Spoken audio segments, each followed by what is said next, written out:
Yeah, it just dawned on me that there is no reason not to go live before we go live.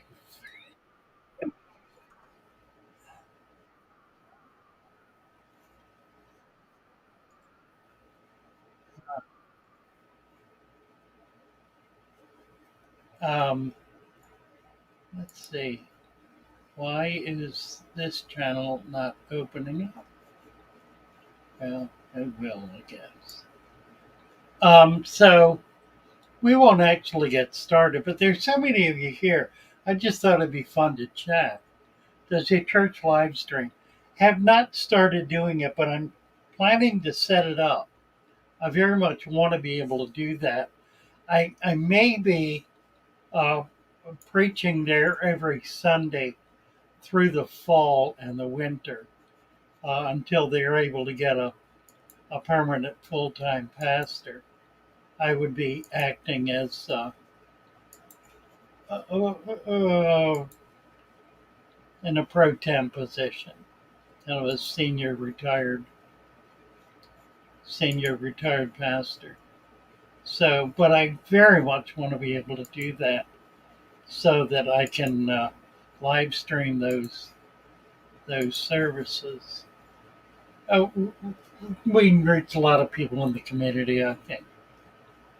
And if this church is going to actually grow in the way we would like it to, then I think that would be a plus.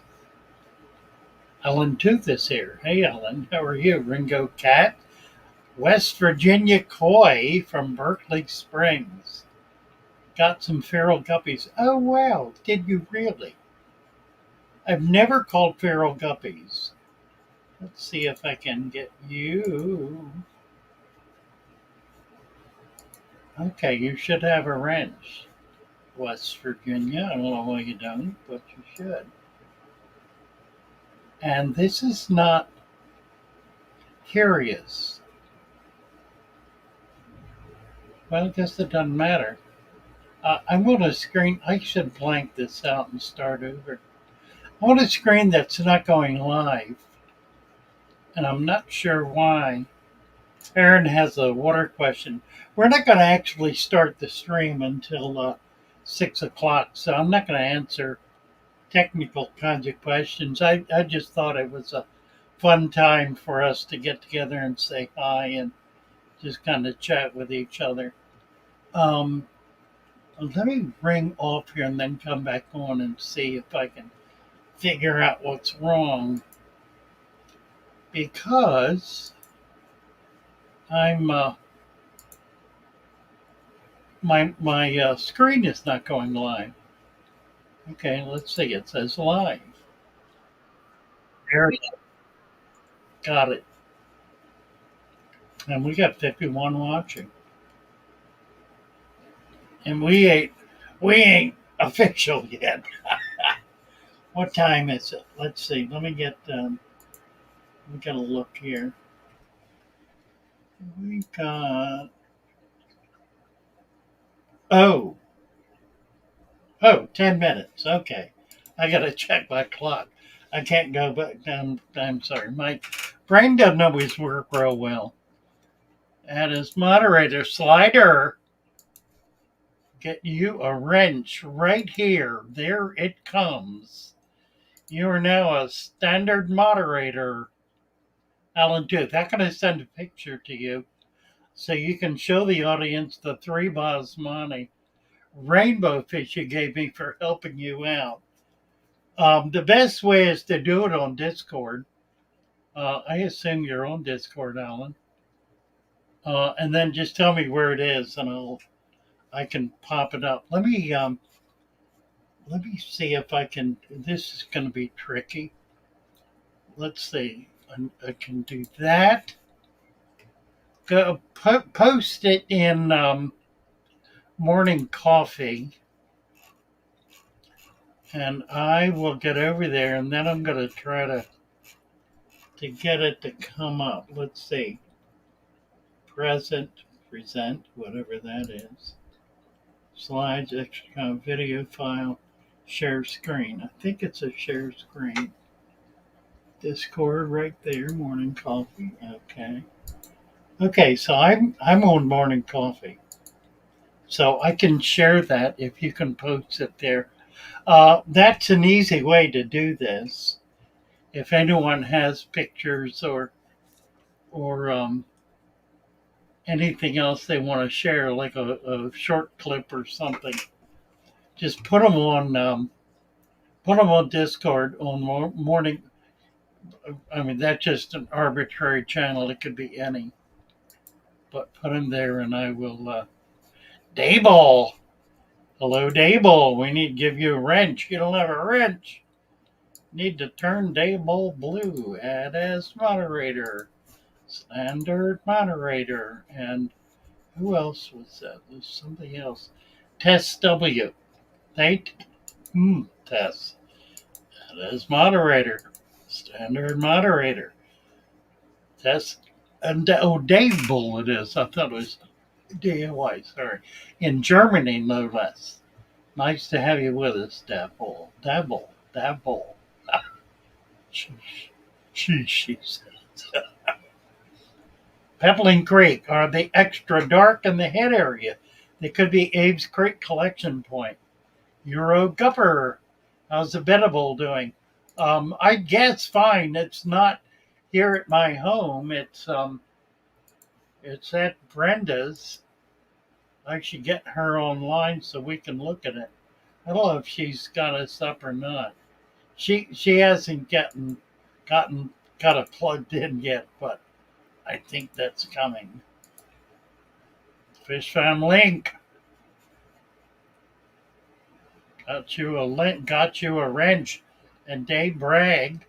Hello, legend, he says. Hello, Dave. That is moderator. Now, if you have a moderator now, if you get a wrench, and next week when you come back it's gone, it's because you are not signed up as a subscriber to the channel. So I can give you a wrench now, but you need to subscribe to the channel in order to keep it. It's just otherwise just incidental. Noel hasn't come up yet. Told me to go north to find a beach. But oh my word, JTTR. This is funny. JTTR is in Nevada, I think. I don't remember. Um, on the saltwater, the new saltwater video, he said he needed to get to a beach and he was in Nevada. And I said, well, go north. So he's going west, I guess, probably northwest, and we'll be in. Oh, he's going north. Got to be in Canada in 2 hours. Whatever. Just got here. Got. Wayne Shaw from New Zealand. Nice to meet you, Wayne. Good to have you here. I think we're getting down to. We got 5 minutes. 5 more minutes of just saying hello. Chris Barton. Hello, Chris. Give Chris a wrench. John Chaos Prepper. A Preeper. Preeper or Prepper? Preeper. Is there anyone not subscribed here? Must be nuts. NUTZ. Well, or just hasn't bit the bullet yet, I guess. Dadbull, first time I'm a mod. Well, congrats. Everybody here's a mod. We're all modding on each other. Do you have any plans for later this summer or fall? I do plan to go to the Keystone, whatever it's called, Crash, Bash, something, Crunch, in September. And I have been talking with Alex and Lucas about going to Florida in the fall, probably October. So those are kind of in the plans. I also want to get a few trips in. I want to get north up to like northern Jersey to get to some of the wholesalers and see what Keystone Clash. Thank you, Spencer. Aquashella. No, I'm not planning to do Aquashella. Purge. Hello, Purge. Nice to see you. Melwool. Capping my gravel with sand. ASAP and planting more feeders, as most of mine aren't even, though it's heavily planted. Excellent, Mel. Excellent. Got it right this time. Preeper. Preeper. Letting the community police itself. Well, yeah, kind of. It sort of takes the pressure off of everybody. And I've noticed that the life of a troll is something under a second. It, there are too many eyes, I think. So that's been one of the real benefits. We're all here on the same channel. Kai Ferrara, thank you for saving my tank. Well, thank you, Kai. Gonna give you a wrench right here and right now. Naylee, hello from Wales, UK. Thanks for all the invites. Fish are loving their father fish tank. I'm also loving Discord. Nice to have you with us, Nelly. And gonna turn you blue, get you a wrench here. Boy, we got a lot of new people in tonight. This evening. Volcanics works. Volcanics works. Hello, hello. Let's get you a wrench. I'm doing this right steady, whether they're coming up. Well, they are coming up, aren't they? Wardia in Land O'Lakes, just north of me. Well, happy to see you. Land O'Lakes. Where is Land O'Lakes, Wardia? A beach on the North Pole, John says. Yeah, probably. You go far enough north, you're going to hit something. Might be ice, but you'll hit something. What's a mod upgrade? What's a mod upgrade? There is a mod upgrade, but nobody. Well, yeah, there are two people who have the mod upgrade. Actually, neither of whom have been around for a good while. Scubo Films. Hello, Skibo. Big Whiskers. Hello, Big Whiskers. Goodness gracious. What was that? 50 new people in. How many are here? We're into a mob scene here. We're up to 77.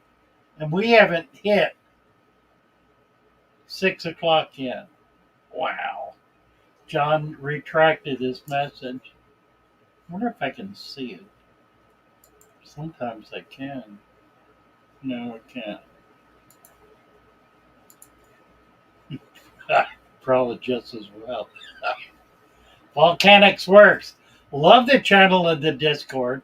Have all the little microorganisms from my tank thriving so well. Cannot thank you enough for the wonderful knowledge and guidance. English is not my mother language, says Devil. That's probably German, which is we have started captioning the videos, and I think we're up to 8 languages.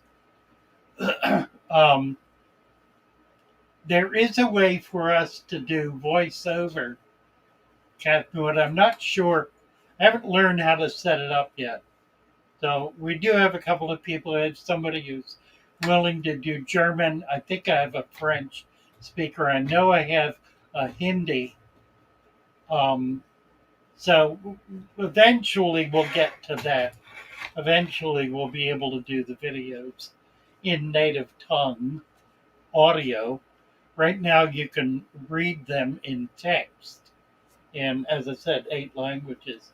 If there is a language that that's important to you, mention it, and we'll see if we can get it up. We can't get them all.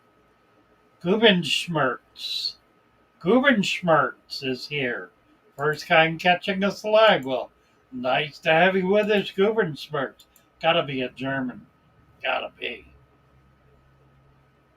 Hello, Father Fish. I'm a newbie to this and love learning from your videos. Thank you very much. And hello's name is Hello. That's pretty interesting. And we're going to add Hello as a moderator. Hello gets greeted all the time. Everybody greets Hello. Hello, hello. Hello, hello. Silver Creek Aquatics is here. I got to make sure I get your. Call me in the morning to make sure I get your order in, Silver Creek. Any developments on the collab with Lucas? We're looking at the fall. I need to call him or contact him, see if we can get him up here. I'll tell you what I'll do. Next time he shows up in the chat, everybody jump on it and let me know. And I'll see if he'll come up. He may very well. We can just kind of do it unofficially. But I do want to get him in here because we've never talked. I mean, I met Lucas once 2 years ago, I guess. It's been 2 years at the in Orlando, and we chatted just briefly. He was tired and he was sitting there, and I was tired, and I came and sat down alongside him and just kind of enjoyed the vibe. But we've really never had much of a conversation, so I think that would be really interesting. We probably don't have anything to talk about. What do you think? Cloudy water stopped changing. Couldn't figure out the smell. I kept sucking the gravel and looking for dead stuff. Finally, it was a dead mussel. Covered gravel and sand. Tanks are a jungle. Wonderful. Yeah, that's Kai Ferrara. That'll do it. You're life changing a lot of people and their pets. I looked at something today I'd never looked at before. I looked at my rank with other tubers in pets and animals, and I don't even know if I want to do this. I mean, it was ridiculous. In rank by videographer, by channel, I was ranked number 2.5 million. And to give you an idea what the numbers are like. And yet I watched another video that said if you are above 10,000 videos, you're in the top 1%. So that's bizarre. That means the top 1% in pets and animals is 2.5 million. Times 100. That's too big a number to even consider. Can you imagine that? That would be over 200 million people doing videos, or at least having channels in animals and pets. Over 200 million. Now that's worldwide, I think. No, that was U.S. I don't know. It didn't make a lot of sense to me. There can't be 200 million people in the U.S. on pets and animals. So I don't know what it meant anyway. Melwool. Okay, we are now officially live. For those of you who are just coming in, Freaky Fish Lady, hello, Laurie. Nice to see you. What I have done something a little different. we had people piling in here about 15, 20 minutes before 6 o'clock. So I went live just to be able to chat and say hello. So I've been chatting and saying hello to people for the last 15, 20 minutes. And we had about 75 people come in. We're at 91 now. And we have how many? 36, 37 thumbs up with 92 watching. We need to work on those thumbs, guys. Um, anyway, I just thought I would start doing that because I usually am sitting here anyway and saying and typing in back and forth, and there's no particular reason not to do it. So we will not, however, for the benefit of those who are on a stricter time plan, we will not actually begin doing fish stuff officially until 6 o'clock. And that's now. So we're into it. Do I consider Corys hardy? There's a really good question. David Minotti. I've had several pandas die suddenly. I'll tell you what. Yes and no. I think pandas have a problem adapting to a new environment. When I lose pandas, it's always essentially right away. It's in the first day of the first week. And that's especially true with the pygmies. The pygmies are really tough. Or it'll be true with certain species. Typically wild caught species that really do require a lot more attention to the detail of where they've come from. Now, the difficulty with that is that we don't always know they're wild caught. Yeah, I tend to buy from wholesalers and they don't tell you. They just ship them out. So you never really know where they're coming from. And you also never know what the water is that they came out of because the water they're put into at a wholesaler or a jobber or a shipper is whatever their standard system is. It's usually hard alkaline and salt and cold. So it's impossible to know. But yeah, I found once they adapt, they tend to be solid as a rock. I've got probably a dozen Corys in here.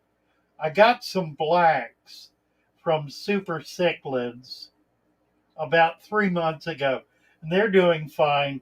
There are a few pygmies in here, and I think I've got some pandas in one of the other tanks that have been doing pretty well. I really like Corys. I have never spawned them. I've never had them spawn. Don't really know why. Probably because they eat their eggs.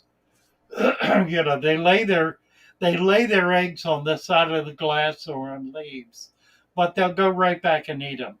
So if you see Cory eggs on the glass, take them off. You can scrape them off. Hold a net under, scrape them with a razor, get them to fall in, and then just dump them in a hospital tank. You want to kind of keep the dirt and the bacteria off of them. But they'll hatch and do well, and they're easy to feed. They will eat microfauna. Microfauna is the easiest. So yeah, I do. I guess I do consider them hardy once they are adjusted to your tank, and you're rarely going to be able to tell what they died from because it'll be internal, and it'll typically have to do with their ability to manage either the pH or the KH of the water. Corys come from a very wide range of environments. There are Corys found in the high river waters in the Andes, which is pure and cold. It's pure as rainwater. It's frozen. It's glacial water, melted glacial water, very pure and very cold. They will lay their eggs, and then the eggs will they'll lay their eggs on drifting plants, like leaves or plants in flowing down the river or the creek, and as they go down, a day or two later, they'll get into a slightly warmer climate and they'll hatch, drop to the bottom, begin feeding, and begin working their way back upstream. That's simply one species. I could not tell you what that species is. There are also cories living in very, very warm water, living in, well, in the Amazon basin or living in the Orinoco. There are other cories living in brackish water. So it's they're an extraordinarily varied fish, but it's species by species. It's not a given species mixed throughout a variety of environments. It's each species living in slightly different environments. You really need to get the guide. And the Bench Atlas, for my money, is the best guide there is. Now this is the photo index. It's got a lot of detail in it, so you really can use it. Um, there are individual. There's an individual one for cats. I've got it somewhere for cats and plecos that gives you a whole lot more detail, and that'll have the information you need for them. Research is critical for fish like that. Um, but again, you need to know where they're coming from. One of the really interesting features of fish that come out of unique environments is their ability over a period of generations to adapt to a completely different environment. The best example of that is the angelfish. Angelfish come out of very soft acid water in the upper to mid Amazon. They were first brought into the United States in the 1930s. By the late 1940s, early 50s, they were being bred on farms in Florida by the thousands, and then by the tens of thousands, and then by the millions. Now, 70 years later, those angels have continued to be bred with occasional new genetic material being brought in, new wild animals bred into the line. But as a result, those fish are so thoroughly adapted to the hard alkaline water of southwest Florida that they will no longer survive in soft acid water. They will literally bleed out. The cell walls will expand if you put them in that water to the point where they will begin to bleed and they will die in a matter of a couple of days. So the fish do adapt, and you can adapt to your water.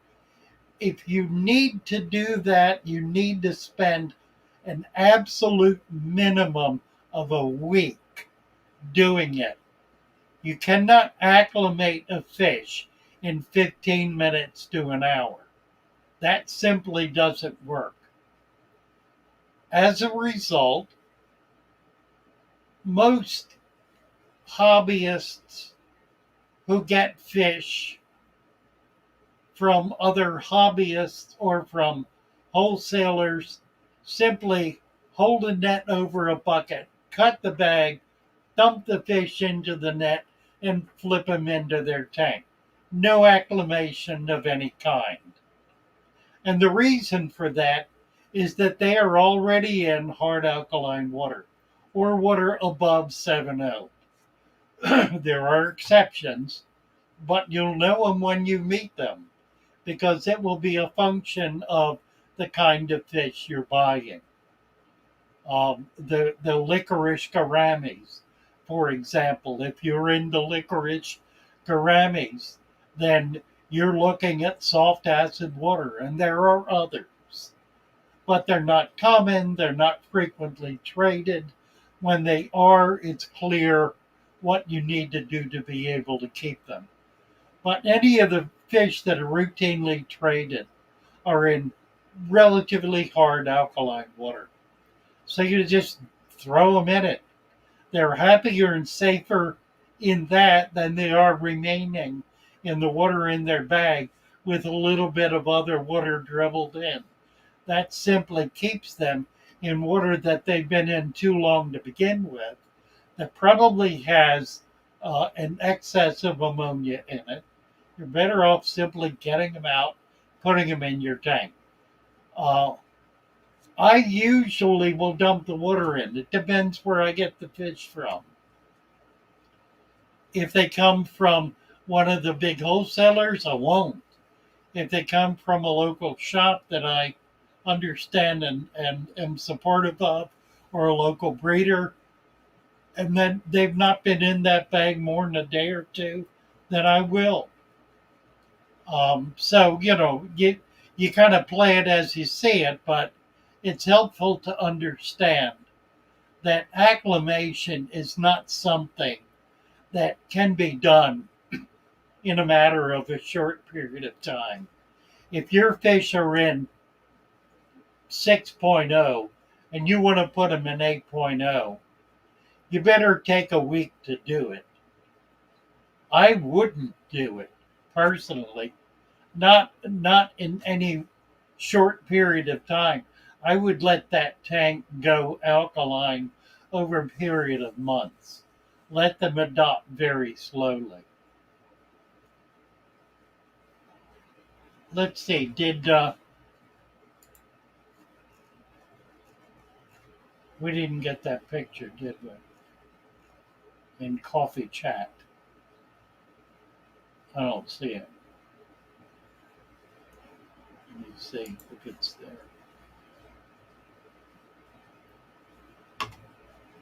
Dooby doo. No, it's not.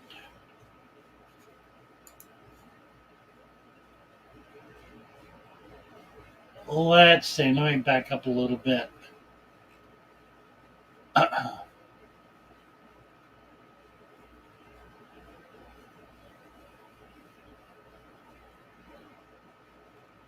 Goodness, you guys are going nuts here. Ain't no way I'll ever keep up with this. I think I'm at a point where I'm in trouble with the chat. We got 100 people watching. Okay, I'll tell you what. Let's do this. If you have a question for me, type Father Fish in. It'll appear in red, and I'll go to that and I will read that. That way I'll know you got something for me. Mayudoki, it's about to make his first tank in a 200-gallon. Excited to put the know-how you teach to good use. Well, that'll be exciting. I'm looking forward to seeing that. Make sure you're going to post that in Discord. Somebody put the Discord link up, please, for those who don't have it. Exotic Water, welcome. Miyagi Fish. Kelbell, hello Kelbell. Mr. Spock feels naked. I'm going to get you covered right now. Mr. Spock, you are now no longer naked, depending on the good offices of YouTube. Anyone mods here apart from me? You got it. We got you. Let's see. Spencer's sister, Father Fish, taking my 91-year-old father on a field trip in a city park. Do you think I'll be able to find life in the man-made lakes and soil for a resurrection jar, absolutely. Look for a tree growing beside a pond or a little stream where there are leaves, and then simply collect a handful of the deteriorating, the rotting leaves. That's the very best way to do it. Get a little bit of the detritus, put that in the jar, put some of the leaves in the jar, and I guarantee you, you will have what you're looking for. But let your father do it. Get him down on his hands and knees and root it out. That's what I do, by golly. Unless he can bend over. What the bloody hello, hello, hello, hello. Let's see. Okay, I got back to the Hardy thing. Good. That'll be fun, Spencer sister. That will be fun. Calbell. Who else? It's got me. Koi eat their eggs right off the bat. Yeah, if you have a lot of fish will do that. A lot of fish will eat their eggs as quickly as they lay them. It's just food. Rainbows do that. So you need to know when they're spawning, and you need to be there to get the eggs out right away. Mayodoki talking about his tank. Stuart caught me before it's bedtime in Cornwall. Happy to have you with us. Put the video in the Father Fish Aquarium show under the fish section. And what fish section? There is no fish. What are you talking about? Fish section. Fish section.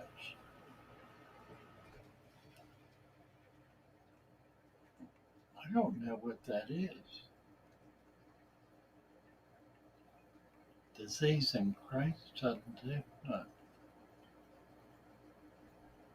Leaves cypress, pond top fungus.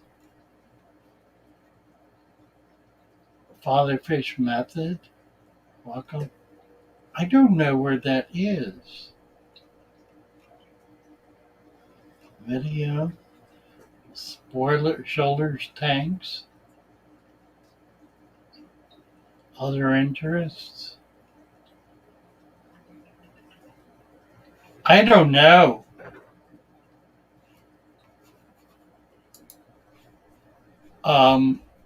Alan Tooth, I don't know. I don't know where the fish section is. I don't there we don't have a fish section. I don't know how you did that. Father Fish Aquarium Shoal. Put it in the coffee, the first section, right at the top. Right at the top. I'll find it there. I don't know what you're talking about, fish section.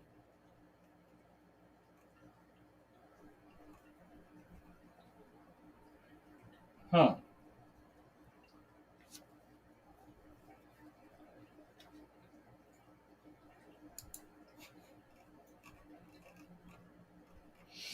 Put it in right below Silver Rick. Sailor Rick, sorry.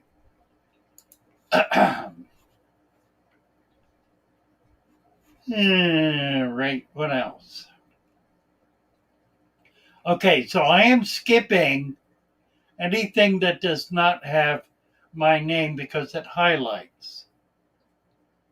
Null is saying Father Fish Advantage. Ski Biofilm Productions. My plants are turning brown recently.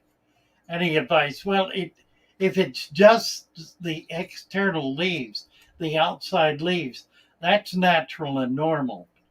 If it's the whole plant, then there's something wrong with the root system if they're buried.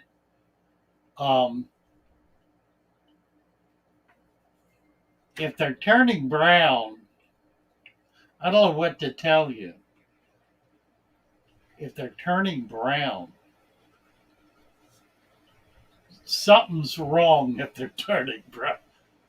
Get over, post that on Discord on the Fatherfish Shoal under crises and problems and emergencies. And let's take a look at it. We'll have to look at your tank. We'll have to see what's going on and see if we can figure it out. Fine versus medium cold slag. I don't think there is a difference. I've noticed with sand that the the size of the grain really doesn't seem to make any difference at all.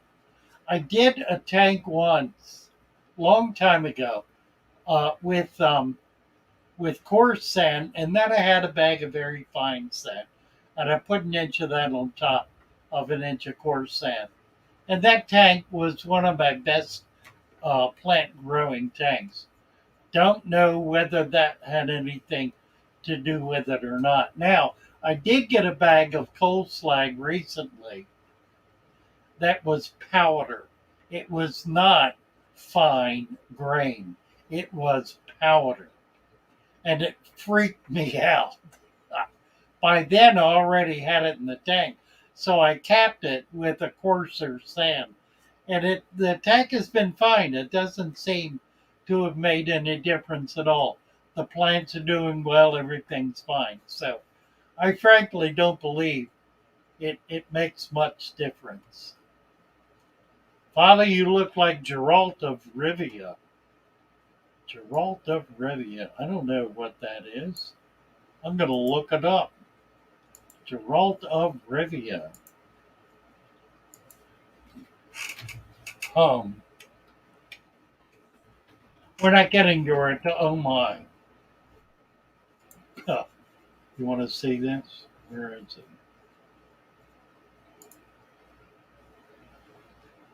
Well, that's curious.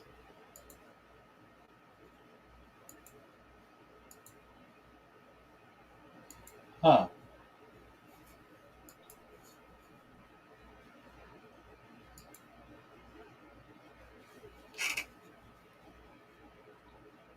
I think they've changed this. I can't flip back and forth video file, extra camera, slides, or share screen. Share screen. All right.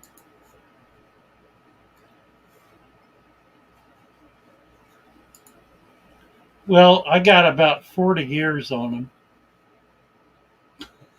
maybe 60. Ah, certainly 50. Uh, but thank you. That's very kind. Ghost of Rock. Daphne are easy to raise, Hero says. Indeed they are. Indeed they are. And you're right, brine shrimp are hard to raise. Absolutely. I'll tell you how to do it. Easy way to raise brine shrimp. Put them in a tray, shallow tray, the biggest one you can find. Put it outside where it's going to get sunlight and no rain. Good trick if you can do it. A piece of glass usually is what it means. So you don't want it evaporating, and you don't want, well, it'll evaporate some. You don't want rainwater just washing it out, is the point. Leave it out there. In a matter of a week, you will have adult brine shrimp. And what you want to put in it is go ahead and hatch out baby brine. What's left in the bottom when you're finished taking all the babies out, dump that in the tray. Put it outside or put it in the window where it'll get some sunlight. It needs sunlight to grow algae because the algae is what the baby brine shrimp eat. It'll do it naturally. You won't get large numbers, but you will get enough to feed a tank of fish. It works. Best method to source freshwater plants in a pond. The plants near me don't seem to have anything near the shore. Well, you may need to get wet. I've gotten wet before. I've been out up to my neck collecting this, that, or the other thing. Um, it becomes a problem when it's a pond that has 2 feet of muck in the bottom. That's that's considerably more difficult. What you may need to do is come up with some sort of an extended pole contraption to be able to try to hook stuff like a 20-foot long aluminum pole that you can hook stuff with and pull it in. What you want of the plants that are growing is to trim the top 6 to 8 inches of the plant. Take that back with you. That'll have the best life on it and the best chance of being able to get it to root. That's really what stem plants are. And that's what you're looking at, basically, is stem plants. So those are a few little tricks if you caught the sense of what I was trying to say. Can I use play sand? You can, Jack. Let me give you a wrench. There, if you're going to pour play sand into an existing tank, you need to wash it over and over and over again because it has clay in it and very, very fine particles that will cloud the water hopelessly. You can rinse it, or if you're putting it in a brand new tank that does not have water in it yet, you put your mud layer down. You can put play sand on top of that. Now, what I would do is add another inch, half inch to an inch of some other kind of sand right on top of the play sand. The play sand is really excellent. It's a better quality sand for the substrate than is pool filter sand.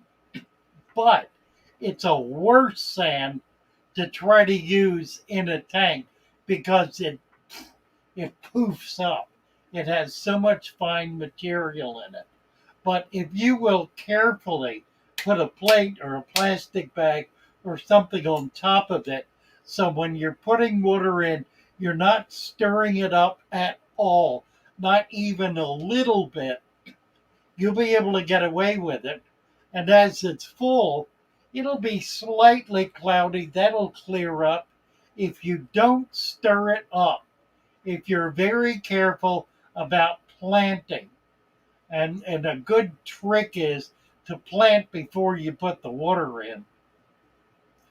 Then the fine material will sift down into that coarser sand and you won't get that cloudy water with it.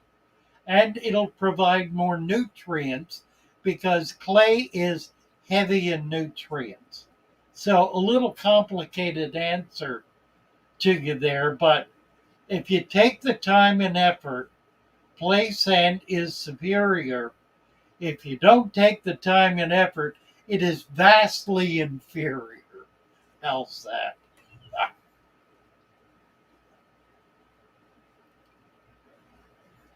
Tank is getting covered in diatoms. This is AYK. It's been running for about a month. Tips to get rid of diatoms. It's a process. Sean Graham says too much flow and light is causing his brown algae, he thinks. Yeah, flow is not your friend. I had a guy over on Discord who had a tank, beautiful tank. Cloudy, man, it was hopeless. We spent a week trying to figure out why it was murky. Just murky. Couldn't figure it out. He finally posted a picture and he had a beautiful big Amazon sword and it was laying over on its side. And I said to him, "Do you have a power head in that tank? What's your circulation?" He said, "Oh, yeah, it's circulating." So I said, "Well, turn it off." And he turned it off and the water cleared up. Circulation in a typical freshwater tank is not your friend. Now, you don't want zero circulation unless it's a well established tank. Like this has no circulation at all. It's a well established tank. It manages itself pretty well. In a new tank, I would always have a sponge filter with some bubbling going on. I do each of my tanks. In my new saltwater tank, I should get the camera and show you some of these. In the new saltwater tank, I've got a power head. I also put a sponge filter in there.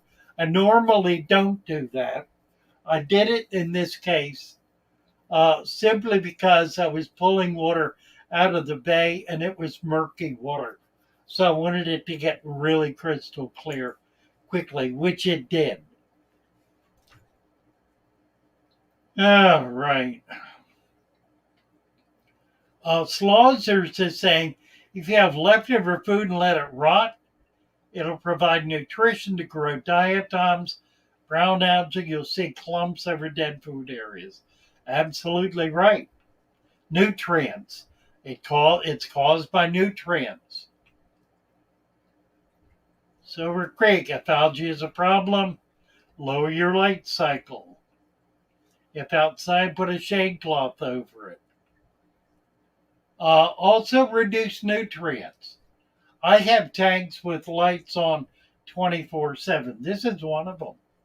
I rarely turn the lights out on this, but I've got so many plants in there and it's so well balanced that I never get algae. I haven't had algae in that tank. Now, I did start seeing some spot algae on the glass recently. I put another mystery snail in and another plecostomus, and it's gone. They've just cleared it up. So uh, I've got cleaners in here that take care of the occasional algae that comes up. Volcanics talking about the Witcher. All right, we need to get into this. We did place sand. Best method to source freshwater plants. We did that. Security company. I don't know what that is. What if you can't afford your plants? Will you ever have a sale? I am having a sale, Orion Fur. I'm having a continuous sale. I sell 80 plants, get this, 80 plants for $59. That's 15, and I put two extra bunches, 15 bunches of 5 plants per bunch, plus two extra bunches as a quality control in case something doesn't make it for 59 bucks plus $15 shipping. Any cheaper than that and I'm losing money. I'm not really making anything at that. It's really the best I can do. If you can't afford that, then get out and collect wild. The kinds of plants you can collect from the wild are the same kinds of plants you can buy in a local store. They're not any different. They are the same plants. They've been around for 100 years in the hobby. Where do you think they got them from? Stem plants. They grow in every body of water, fresh water in the U.S. Go out and collect them and use them. Cut the top 8 inches off them. Put them in your tank. You'll be delighted. Generally, they'll do extremely well. Bold and dangerous. Saying hi to Lee. Hello, Lee. Lee's here.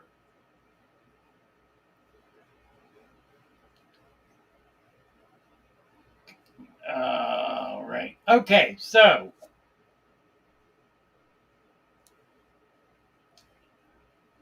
um, here's what I want to talk about. We got a little while left. We got a little better than an hour left. I've been on YouTube now for 4 years, just about 4 years. In the last 6 months, my channel has grown by 35,000 subscribers. It's gone from essentially 15,000 to 50,000. I'm within a couple of thousand of 50. Hi, Bob. Aquatic seeds. I've never done aquatic seeds, exotic water. Just throw them in. If you can lower the water level, so you're growing them immersed initially in mud, then you can have water as you go along. I've been here 4 years. I did not start out, I don't think. Well, yeah, I did too. I started out doing deep substrate. I think one of my very first videos was putting together all of the elements for the supplement in the deep substrate. So I've been doing this solid right along. And what it's really been based on is a natural aquarium. Did not come up with that terminology right away. A lot of things have built over the last couple of years. The food web, for example. We didn't start talking about food web until a year and a half, 2 years ago. We didn't start talking, and that included leaves. So leaves are something relatively recent in the conversation. Did not really get into critiquing. Yeah, I probably did actually. Critiquing Wallstead pretty much from day one. Didn't do it directly, but I was adding sand and adding the nutrients. So that was a change from Wallstead. And I did that based on my nearly 20 years running my shop, the Fatherfish Aquarium, in which I decided to do permanent natural planted tanks for everything. All of my tanks in that shop were planted tanks. And I started by doing dirt, which I got from Wallstead. I then did supplements, which I got from what's his name, the Japanese soy. Oh, what is his name? Can't think. Um, I did sand. The sand was based on salt water from Garf, using salt water, using sand as a cap. So I put together several different resources in order to create that environment. And then I've just basically been pushing it since then. At the time, the only person who was doing anything comparable to a natural aquarium was Lucas Bretz. And he was out there, had been for some years, pretty much on his own. I think Alex came along before I did, and Alex was promoting a natural system as well. Although in both cases, it was kind of early stage stuff. So it really wasn't in your face, if you will. It really wasn't being promoted as such. It took at least a year of promoting deep substrate, and using sand for the gravel people to get their backs up and start contesting that system. That's the point where it really became more or less mainstream, where people began looking at it and saying, aha, this is something unique. It's a different way to be able to set up an aquarium. With the advent of the food web, that changed the whole thing kind of dramatically, because with that, what we really began doing was creating a natural native environment. There are very few large fish tubers who are doing that.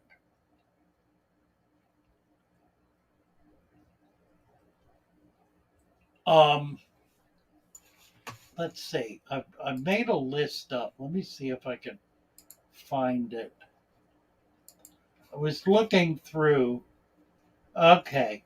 MD Tropicals. MD Tropicals, his entire fish room, his magnificent, astounding, and amazing piece of art fish room studio is natural aquariums, what he refers to as natural aquariums. And what he means by that is they are stable systems that maintain themselves with a minimum of maintenance. And that's good enough for me. That works for me as well. That's where I started. And that's really, I think, the key to a natural system is something that is able to sustain itself long term. So MD Tropicals has fully adopted natural aquariums. I mentioned Alex and Lucas. George Farmer has done some of this. George Farmer is more or less on board with natural aquariums. Now, these two guys are two of the biggest and probably the most serious technicians in maintaining systems. Their sophistication exceeds nearly everybody else, myself included. They are they're while they understand high tech, they will use it in a given situation.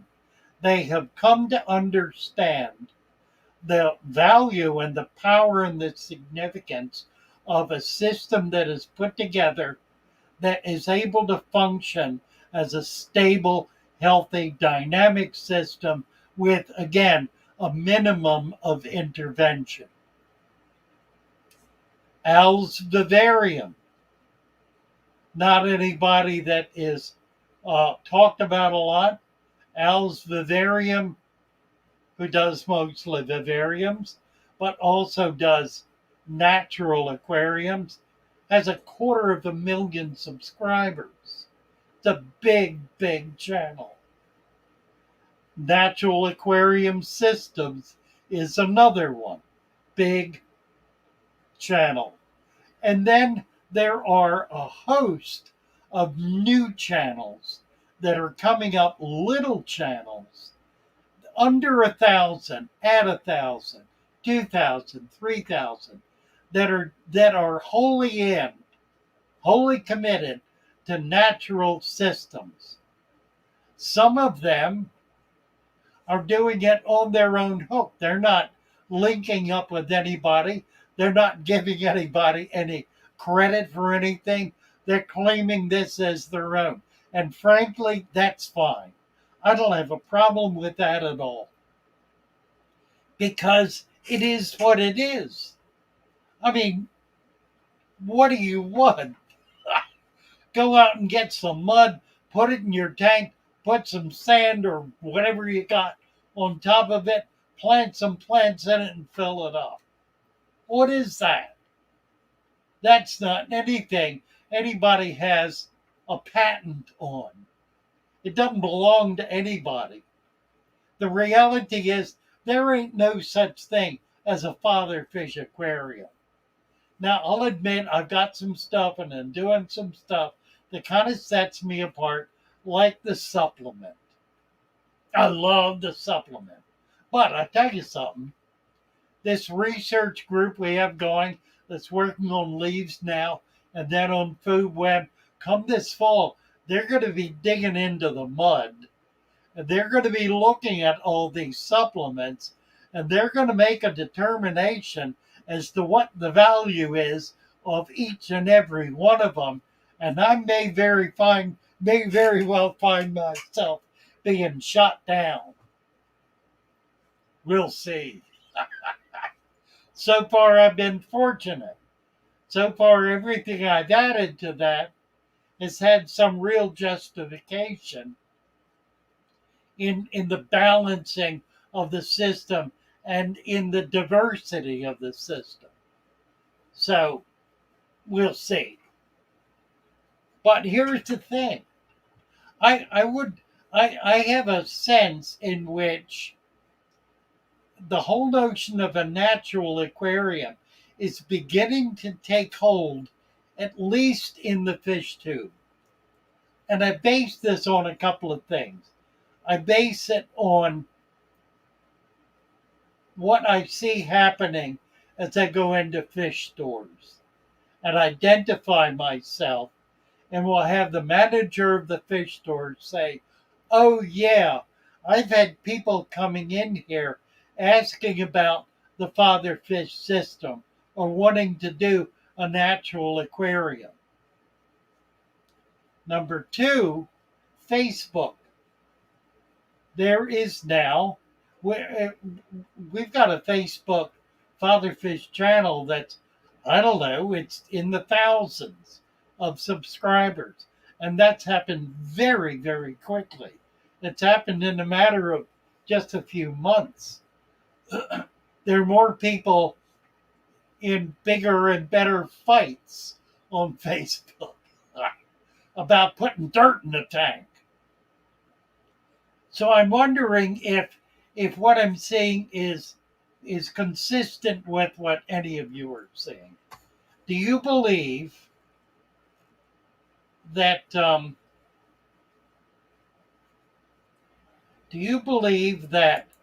deep substrate, a natural aquarium, is actually, oh, he's got the picture here. Let me see if I can get this. Have I got it? That ain't it. Let me get it. This is Allen Tooth's rainbows, and they are stunning. I get it bigger so we can see them. Wow. Check this out.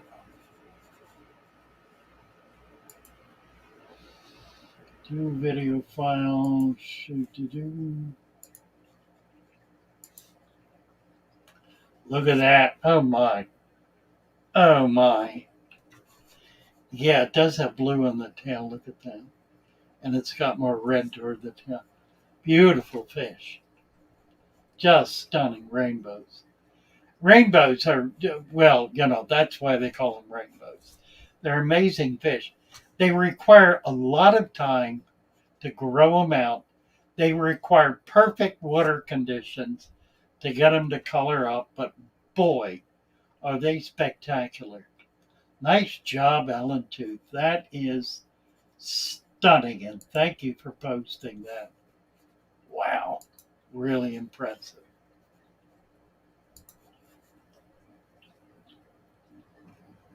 All right, so let's see if we can get some response to my query here.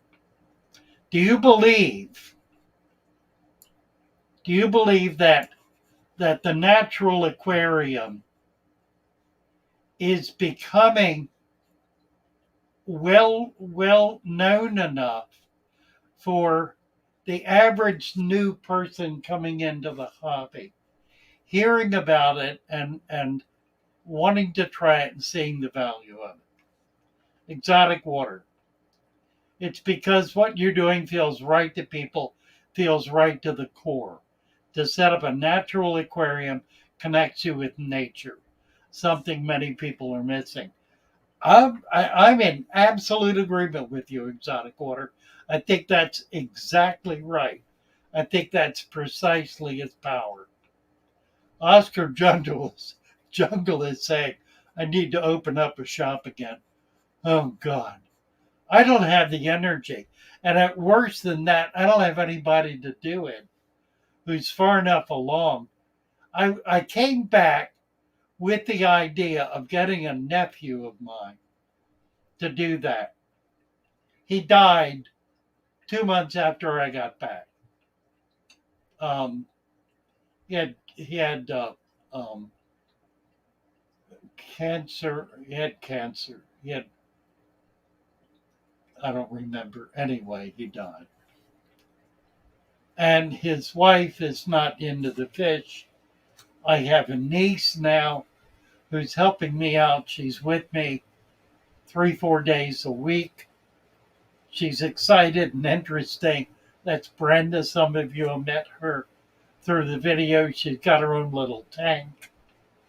Feeding it with food web material, mind you. She has a betta, and I've got her involved. She's doing plants with me, so she's growing and learning. My problem with the shop is it's a retail jail, and I don't have the energy to do it. Um, I probably could afford to open it if I could get somebody to run it, and she might be willing to do that, but I have to be able to pay her, which means it would have to pay for itself. It's just kind of problematic at this point. Not saying it's impossible. I think I think this town I'm living in has a population of about 50,000. I think it would be an ideal town for a shop. I think a good shop would definitely support itself, and I think we could get the father fish thing going here. I'm in Salisbury, Maryland, which is near Ocean City, and a number of other small towns within a half an hour drive. So it's doable. Anyway, we'll see about that. Well, here we go. Dankalicious. What do you do about algae that's killing your plants if you don't add chemicals? Well, you don't do what's causing the algae to grow. That's what you don't do. You don't do what's causing the algae to grow. Do you see algae in this tank? You don't, do you? There's a little bit of algae in that tank. I don't have any cleaning crew in it. I put a couple of cats or plecos or snails in there, it'll be gone in a day. I don't have any algae in that tank, or that tank, or that tank, or that tank. I don't have algae in any of my tanks. I leave my lights on, a lot of them, 24/7. Yeah, Brenda's a very nice lady. She's a real sweetheart. Um, Thank you, Exotic Water. It was a blow. I made the effort to come up here to work with him because he was kind of a lost soul and showed real interest in the aquarium. I came up to do a funeral of an older gentleman, my cousin's husband. Um, and I talked with him a little bit, and he was so excited to see me. He'd been watching all my videos, and unfortunately, he never commented. He just lurked. I wish he would have.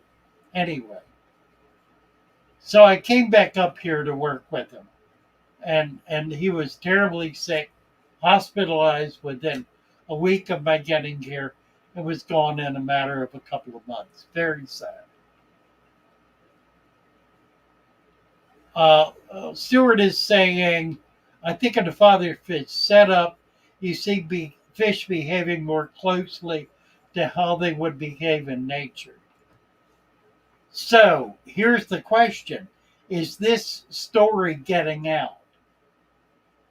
Is it, number one, being believed? There is very clear and very strong opposition to it.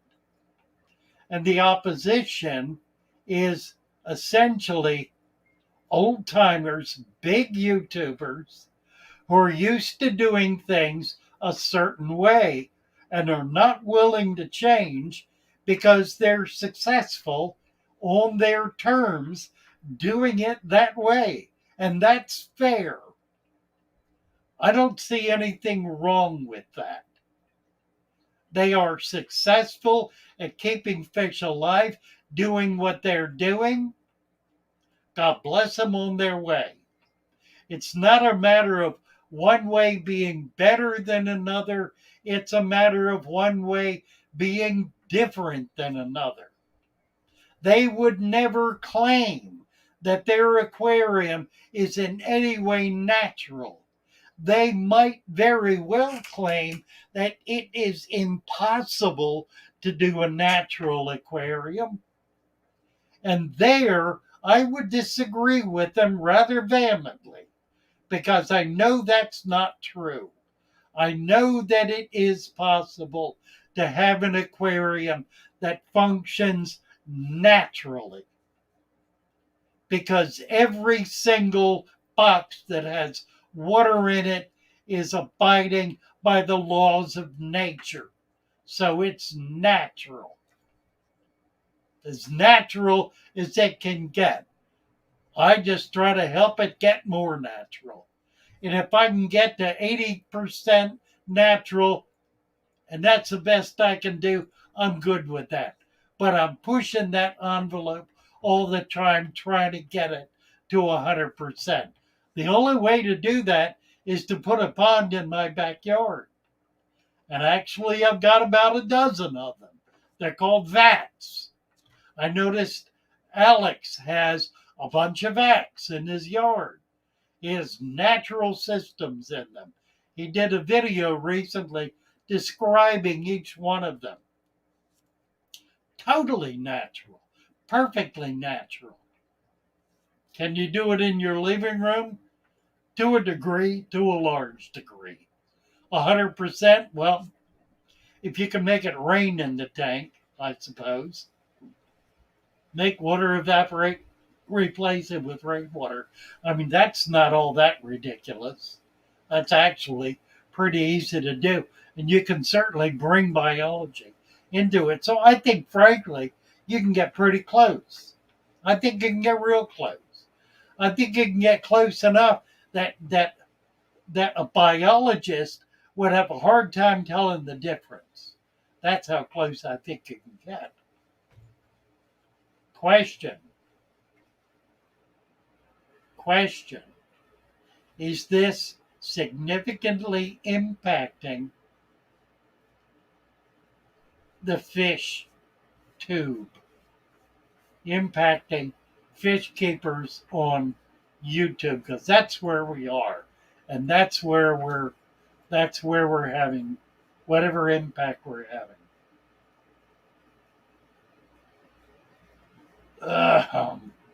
Want to get back for 1 second to who was it?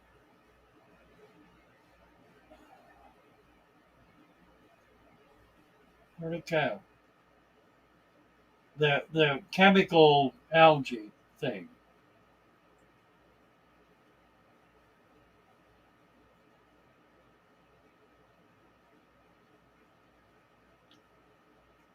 Well, I lost it.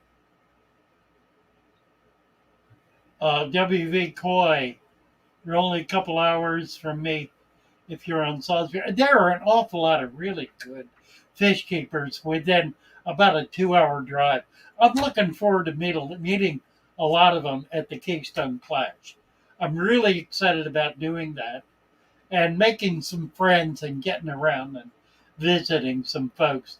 I've been able to get up to Super Cichlids in Dover a couple of times. I've met a few people there Um, but I think the Clash is going to be the key for me.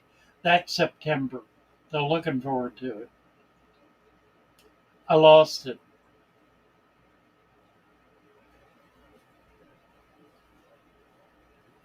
About 5 hours. Well, that ain't all that close.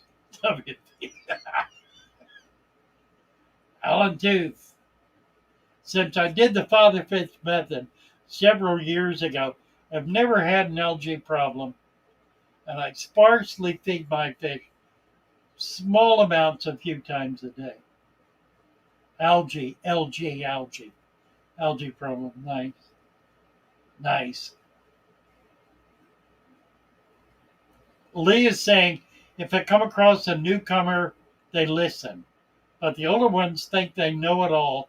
They spend a lot of time with tank maintenance and are stuck in their ways. Well, that's right. That's absolutely right. And that's fine. I mean, that's what they're doing. That's what they're comfortable with.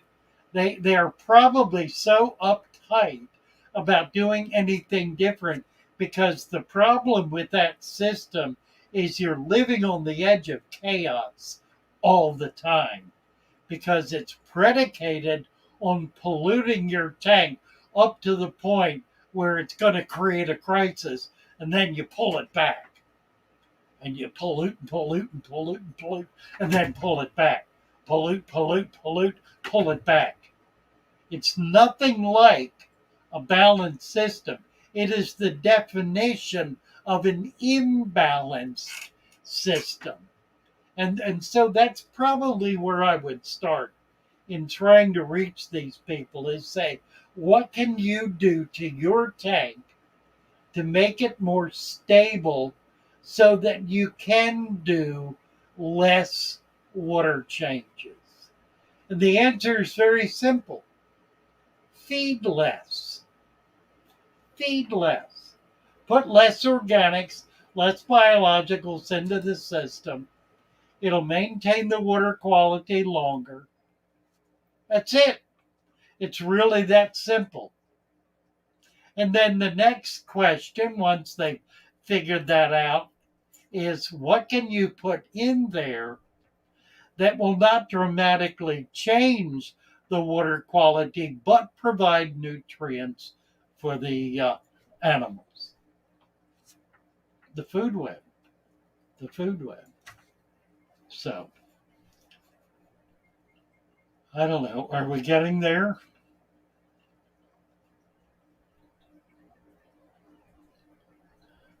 Mayo said got hooked on father fish watching the video where he addressed the pushback from these big YouTubers. Yeah, that was really interesting. That was the point where we really kind of exploded.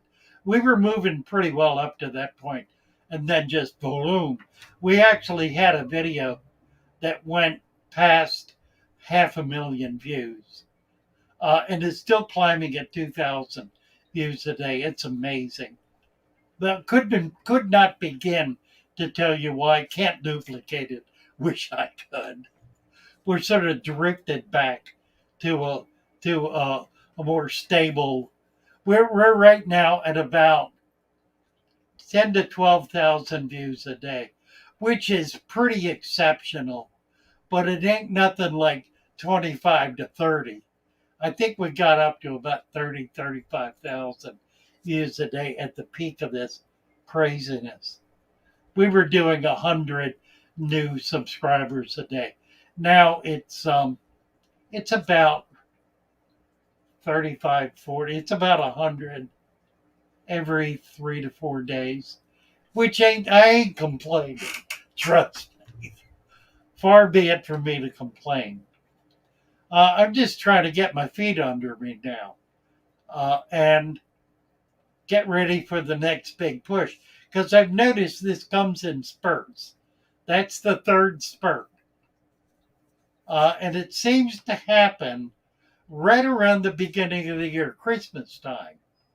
So look for the next big spurt coming up this Christmas, where we're going to hit 100,000, but it'll be early next year. Won't, I think, be this year. for just not doing enough. Who is this? Euro supper, 6 pounds. What do you think about seeding your tank with bloodworms as part of the food web? Do they also condition your substrate like earthworms? They absolutely do. And that's in point of fact what they are. They actually are an earthworm. They're what's the word? Segmented. They're a segmented worm, just like the earthworms, except they're aquatic. And they get pretty big. They'll get 4 to 5 inches. So yeah, the bloodworm is a perfect worm to culture your tank with. Now you need to have a fair amount of leaf mulch in there, or guys like the Cory cats are going to get every one of them because they like to stick their heads up and feed from the water column. That's a detritus worm. There are other worms that actually will stay down in the substrate. Those are the segmented worms, like the red worm, which is a segmented worm. So, yes, absolutely. What I recommend is that you put small amounts in at a time. If you put a big clump of them in, there's a good chance there'll be a die off and it can foul the water. Put small amounts in at a time. If you're buying them locally at a shop, buy a couple of dollars worth, put the whole thing in. That'll be just a small amount, like a teaspoonful. Stir them up. A lot of fish will get them. You can put them down toward the bottom where they'll be able to bury more quickly, but the key to it is to be able to get a really good leaf culture going so that the bottom half inch to an inch of much of the tank is covered in leaf mulch. That will be providing the nursery for your baby fish to feed in, for microfauna to grow in, and for the food web to really take hold of the tank and become a substantial factor in the balance of the tank. So it's important.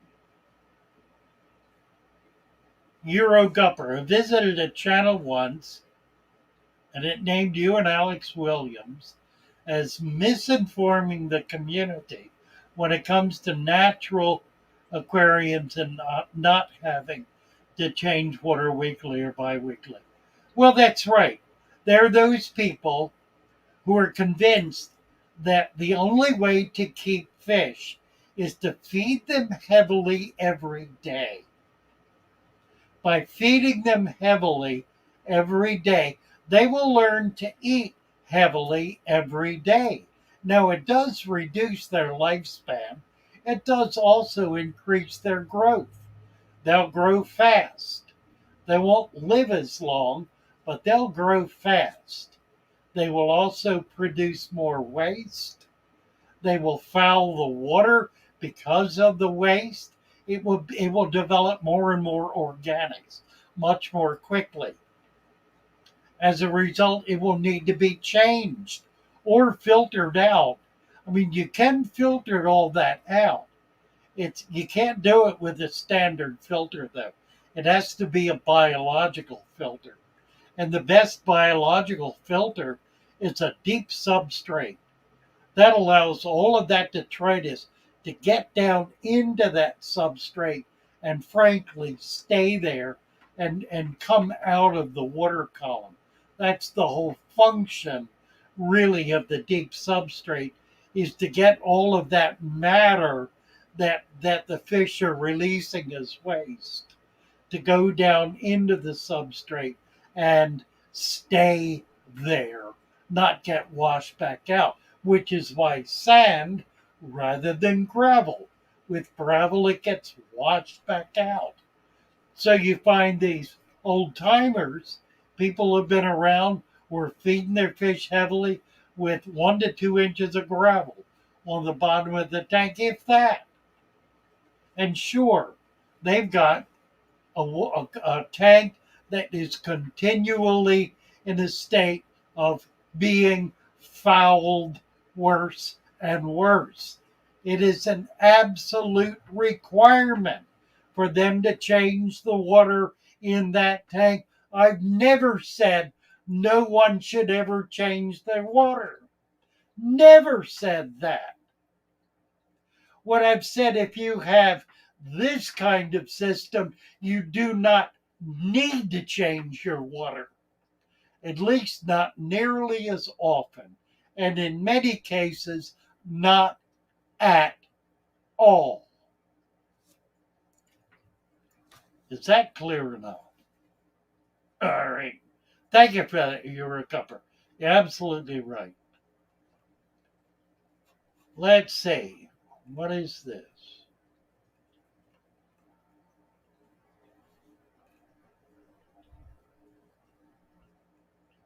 Oh, we got to do that one.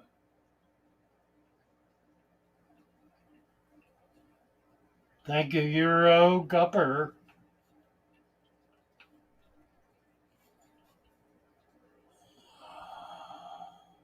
What are your thoughts on the old undergravel filters in comparison to the new trend of hand on filters? I don't know what he means. Jack, what do you mean by a hand on? Oh, hang on filters. Um, the undergravel filter. Well, this is really interesting.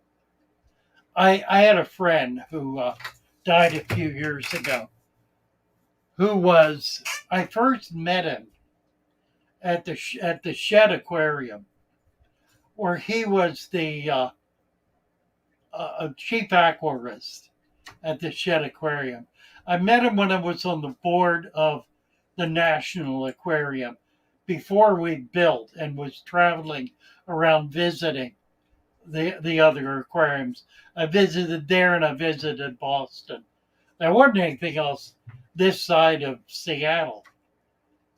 I met him, had a wonderful time with him, and then met him again after I moved to Florida some almost 10 years later.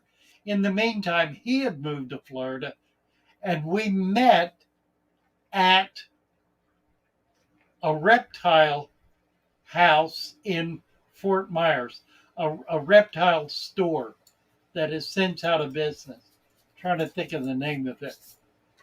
We met there. I had with me Rick Hahn, who is the director and owner of the Catoctin Mountain Zoological Park in Thurmont, Maryland.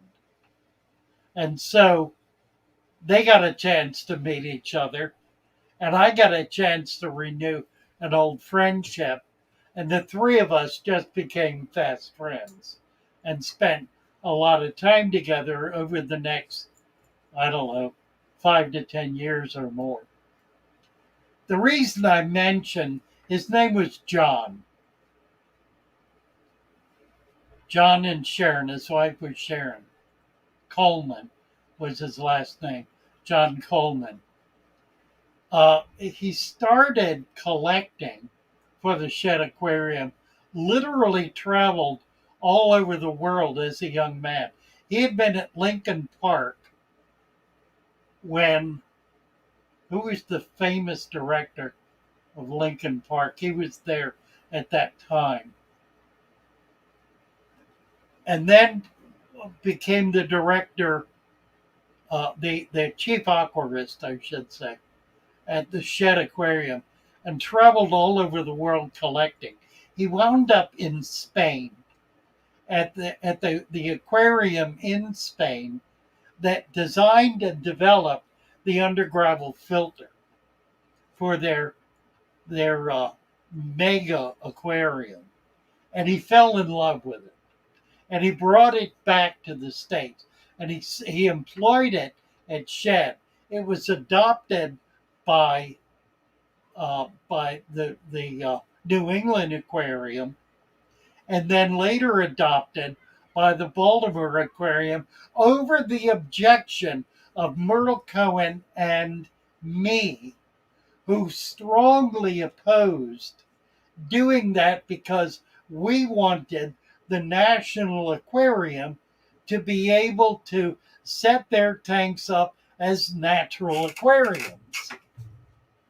We got voted down by professionals who were brought in from the old school who said, nah, you can't do that. Now, Merle Cohen brought the technology from the Philippines in the 1960s, early 60s, to a commercial show in Chicago where he demonstrated deep substrate natural systems in a freshwater tank. It later, in the 90s, was adopted by GARF, the Geothermal Research Foundation in Idaho, who employed it in their coral farm and were raising coral in natural systems, deep substrate natural systems. They successfully taught that system throughout the saltwater industry, and it became popular enough that probably 50% of the people doing corals are doing deep sand beds, 6-inch deep sand beds, because they recognized early on the absolute critical importance of being able to feed corals microfauna. And the best way to grow microfauna was live rock and live mud, live culture, live substrate. We have not had the benefit of that in the freshwater industry. The freshwater industry is still locked into the notion that sterility, absolute cleanliness, not having anything living in the water except the fish is the best way to keep fish. It's stupid, it's ignorant, but it's true. That's still the way the industry is structured. And the entire industry is structured that way. All of the manufacturing is structured that way. All of the maintenance is structured that way. The rare the rare differences are the influence of the German Dutch systems, people like Farmer and MD, who are forcing people to look at planted tanks as something more than something you set up and break down in a matter of months, as something that actually can be a stable long-term environment. I don't think we've broken through. I really don't think we have. I think and maybe it's simply that we have not reached critical mass, whatever that is. I mean, the fact is, I am, uh, I don't, I need to pull this up and look at it. I mean, it's such a remarkable number. Let me see if I can find it. This is mind boggling. Let's see. Here we go. Well, come on. Where are we? Uh, got it. Channel audit.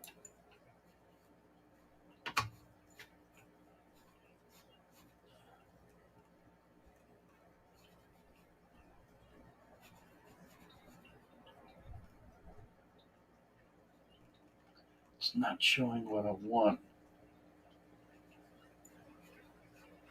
Yeah, I'm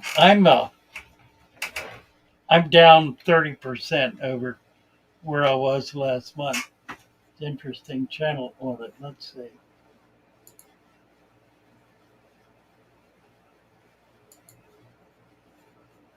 I was looking at something different from this. I don't know if I can find it. Channel audit, trend alerts. Maybe it was trend alerts. No, it wasn't that. I was sure it was in audits.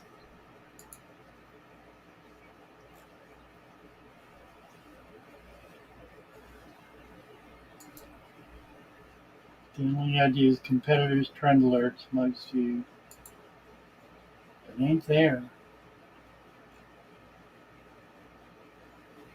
Oh well. I'm not going to find it easily. I will because it was really kind of remarkable. Um, what is going on here?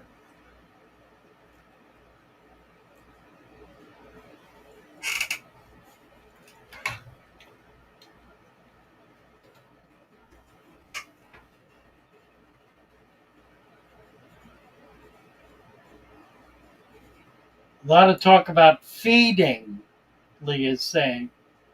Yeah, feeding's the key. Absolutely is the key.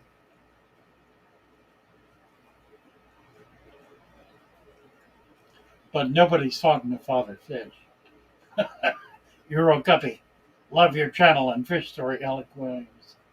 Yeah, Alex is really Alex is much more a technician, I think, than I am. I'm more a populist, I think. Always kind of felt that way about myself. 7.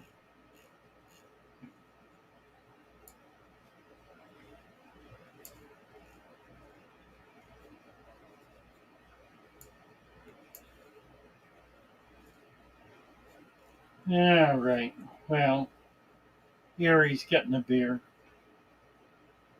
Fish keeper likes the shirt. I haven't worn it since Florida. Ah, okay.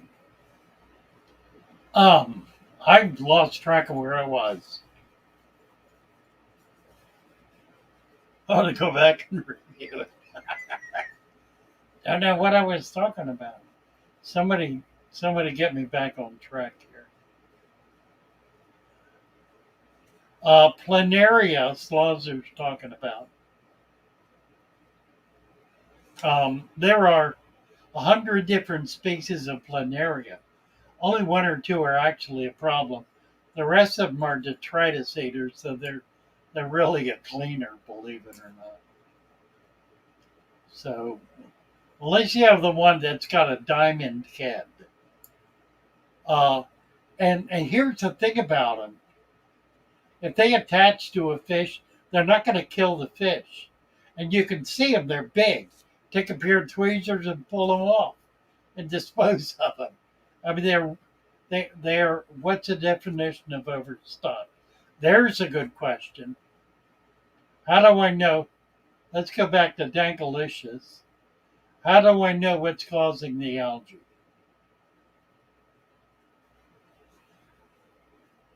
Excess nutrients is what's causing the algae. There are two ways to fix it. Algae is a sign that your tank is healthy and balanced. It is not a sign that there is anything wrong with the tank. The algae is simply consuming excess nutrients in order to maintain the balance of the tank.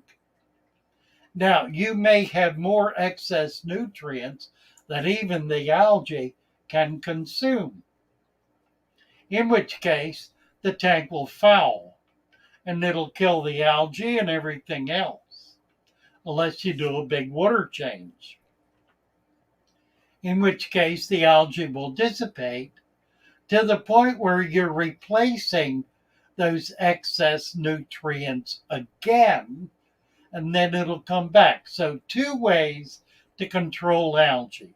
Number one, add more plants like stem plants or other kinds of rooted plants. They actually absorb nutrients before algae does.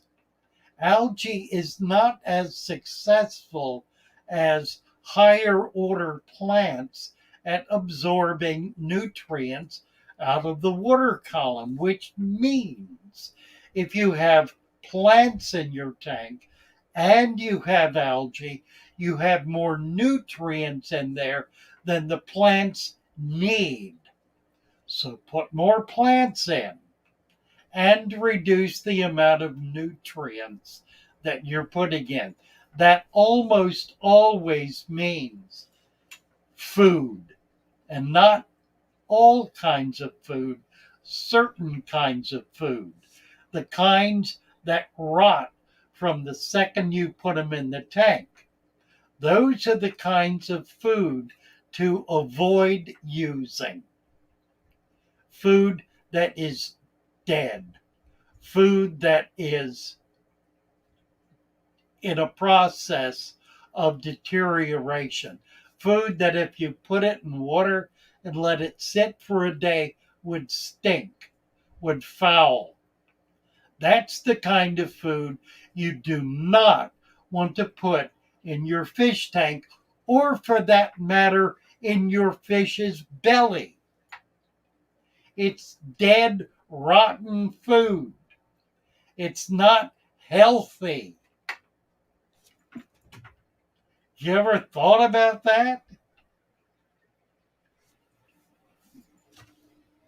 Talk about a mountain to climb. Now we're going after the food manufacturers. And I'll tell you, there's some foods out there I really like and some that I use because they're really high quality foods. But they are nevertheless dead material that deteriorates. One of the things I look for in synthetic fish foods, man-made fish foods, is number one, filler. The typical filler is cornmeal or any other kind of grain, wheat germ, cornmeal. Any grains are essentially indigestible by fish. They don't eat them naturally. They don't have the enzymes to digest them. And so they eat them. It gets pooped out as waste, and it adds to the bio load of the water system, thereby creating a condition we call pollution. So look at the ingredients. If the ingredients are cornmeal or any other kind of grain, do not feed it to your fish. Don't even feed it to your turtles. Don't buy it. You want a minimum 50% protein food. And then the other additives need to be nutrient additives, minerals, for example, vitamins, for example, other organic material that is digestible by fish. So the organics, the 50%, uh, the 50% is going to be fish meal. It's going to be shrimp meal. It's going to be chicken meal. It's going to be anything organic that's an animal base. You want 50% of that. So the better solution is to simply feed microscopic food or macrofauna, shrimp, worms, those sorts of things.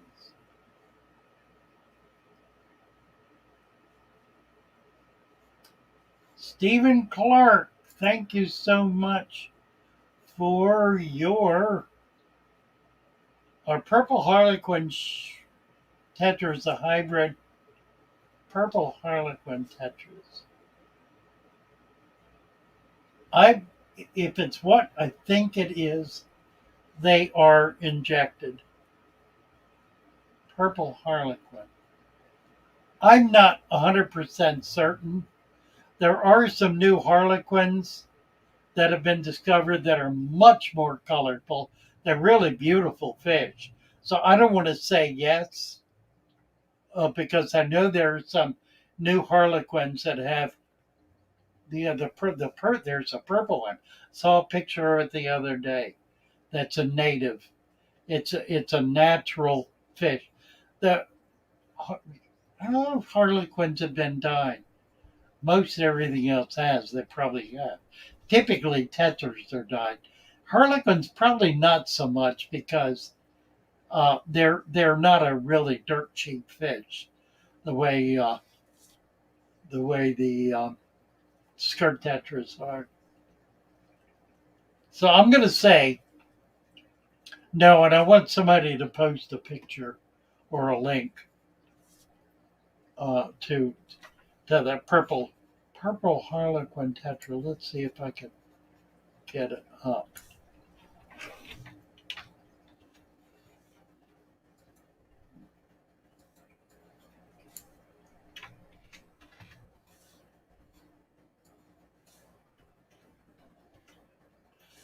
Nuts.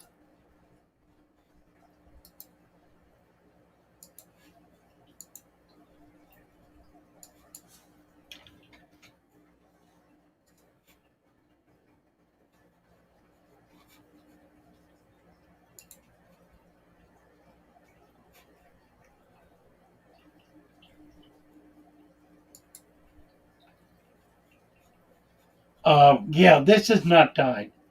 Let me show you a picture of it.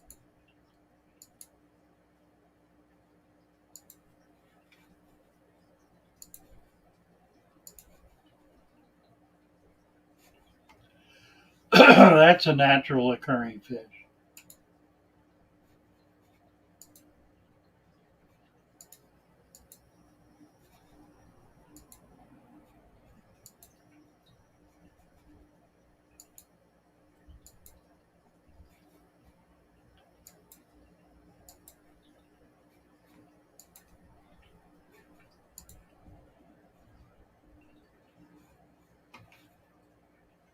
Well, it's not letting me jump off.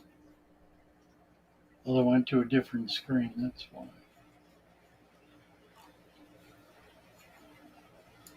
All right, we got that. Not injected, no.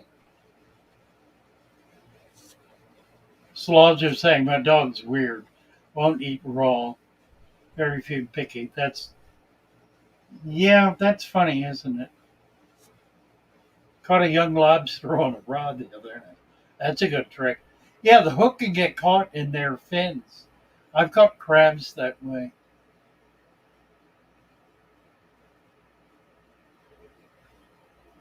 What are your thoughts on platy and killifish combined tank? Platy and killifish combined tank. Interesting. The killies are going to tend to be more aggressive, depending on the species, but many killies are aggressive toward other fish in the tank with them. Platies are certainly not. Um, the color variation is nice, and that would be interesting. They do platies. I mean, killies tend to stay at the top. Platies are more center swimmers, more mid tank swimmers. So the platies are not going to go after the killies. Killies will go after the platies if they kind of get in their territory. If you have a lot of plants in there, a lot of cover, I don't think it'd be a problem. Um, you're not going to get eggs because the platies will gallop, will gallop, uh, gallop. What's the word? It will gobble. Will gallop up all the eggs from the killies. Rapashi. Funny you should say that, Craig. I'm not either. And Rapashi seems like a really cool thing. But I'm not sure what the value of gel is in feeding fish. I mean, it's horse toenails. But I kind of don't get it.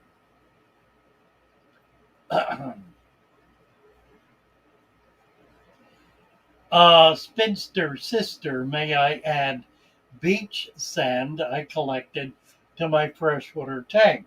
I'm frugal and don't want to waste money at the big pet store chains.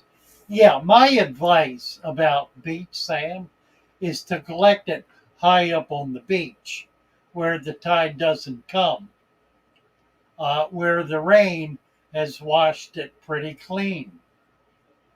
Filter out the cigar butts and cigarette butts, and you'll be good to go. Yeah, sand high on the beach is going to be burned dry. If it's raining, the rain uh, will dissolve out, wash out any salt deposit. It's not going to be that much anyway. Rinse it if you feel like you need to. But yeah, it's absolutely perfect sand. That's what sand is. All of the sand in the world was beach sand at one point or another in time. 100%. That's how they get it. It's what it's made. Unless it's crushed with a machine. If it's mined, it's ancient beach sand.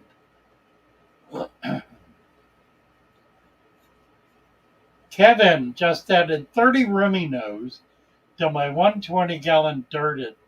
Loving it. Such a cool fish. I was looking at a tank yesterday. It had rummy nose. Maybe it was yours.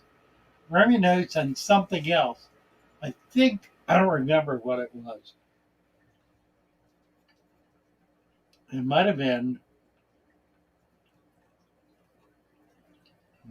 the one we were just talking about.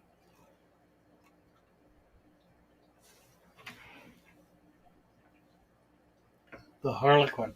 Might have been Rasbora. I think it was. I think it was Rasbora. And was that your tank? Might have been. Let's see. JTTR. Add some bamboo shrimp and vampire shrimp to replace my canister. Well, that's kind of interesting. Bamboo and vampire to replace canister. They are a filter feeder after all. Um, I would put more than one of each in. I've never really had a lot of them. I've always had one or two. So I would do maybe three or four of each. They might fight. You might wind up with them eating each other. I don't know. Vampire shrimp just sound dangerous. Bamboos are not, I don't think. But I'd like to have bamboos too in groups. I've had some before, two or three at a time. Never really got into a colony of them though. That would be interesting to do. Beach sand is real sand, says Sean Griff. Indeed it is. It is the nature of sand to be beach.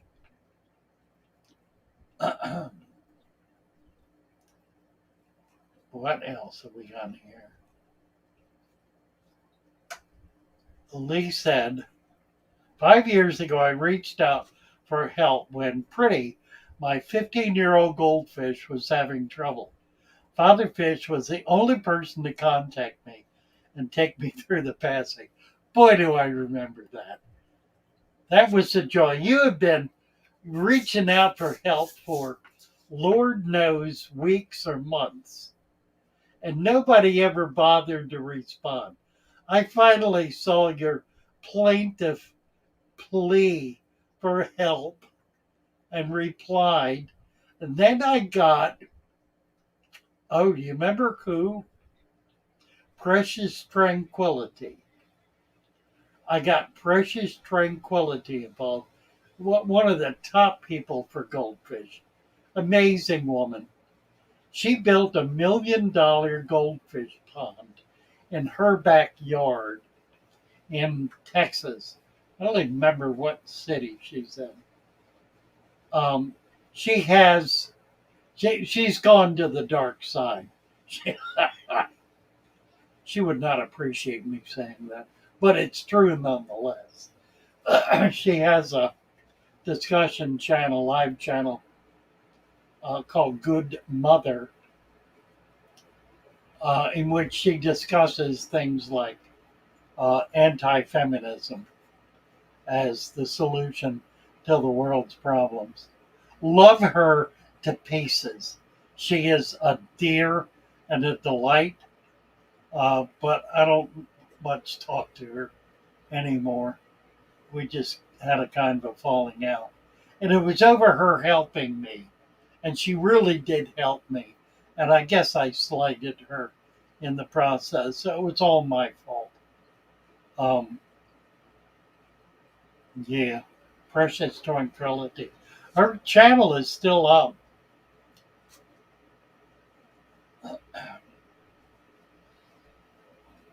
Let's see. I just saw another fatherfish there. Are freshwater mussels a bad idea? Would they disturb the sand cap enough to expose the soil? No, they'll go down. They only go down the depth of the shell. Um, Freshwater mussels. You don't want the type that has the tube because they go down a lot deeper.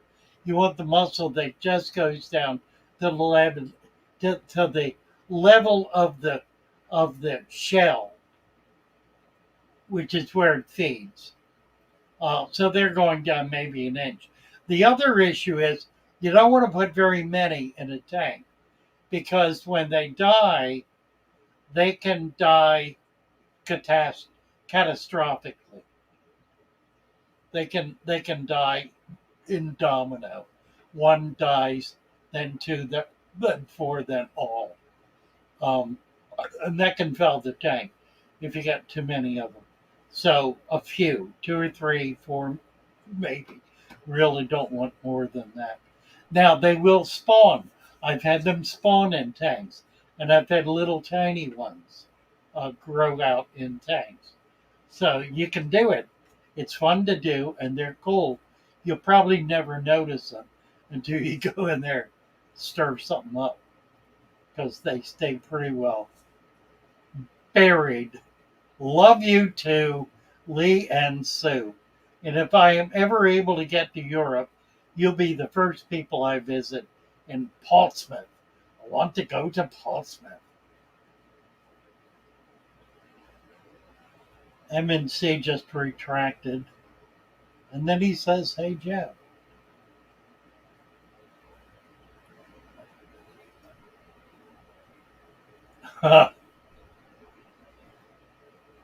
Yeah, Precious Tranquility. Lovely woman, beautiful woman. Lovely woman. She's single, which is dangerous in and of itself. Has a teenage son who is a remarkable young man. She's been an amazing mother. Um, love that woman.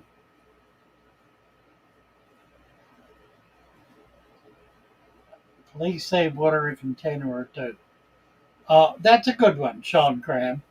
Thank you for mentioning that.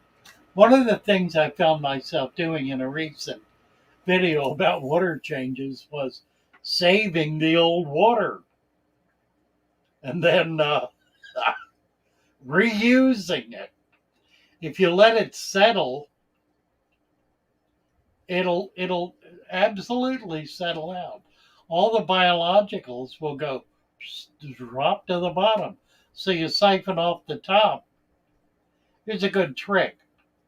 If you have a rain barrel and rainwater is coming off the roof into the barrel, put a plug in the bottom of the barrel. And before you use the water, drain off the bottom couple of inches.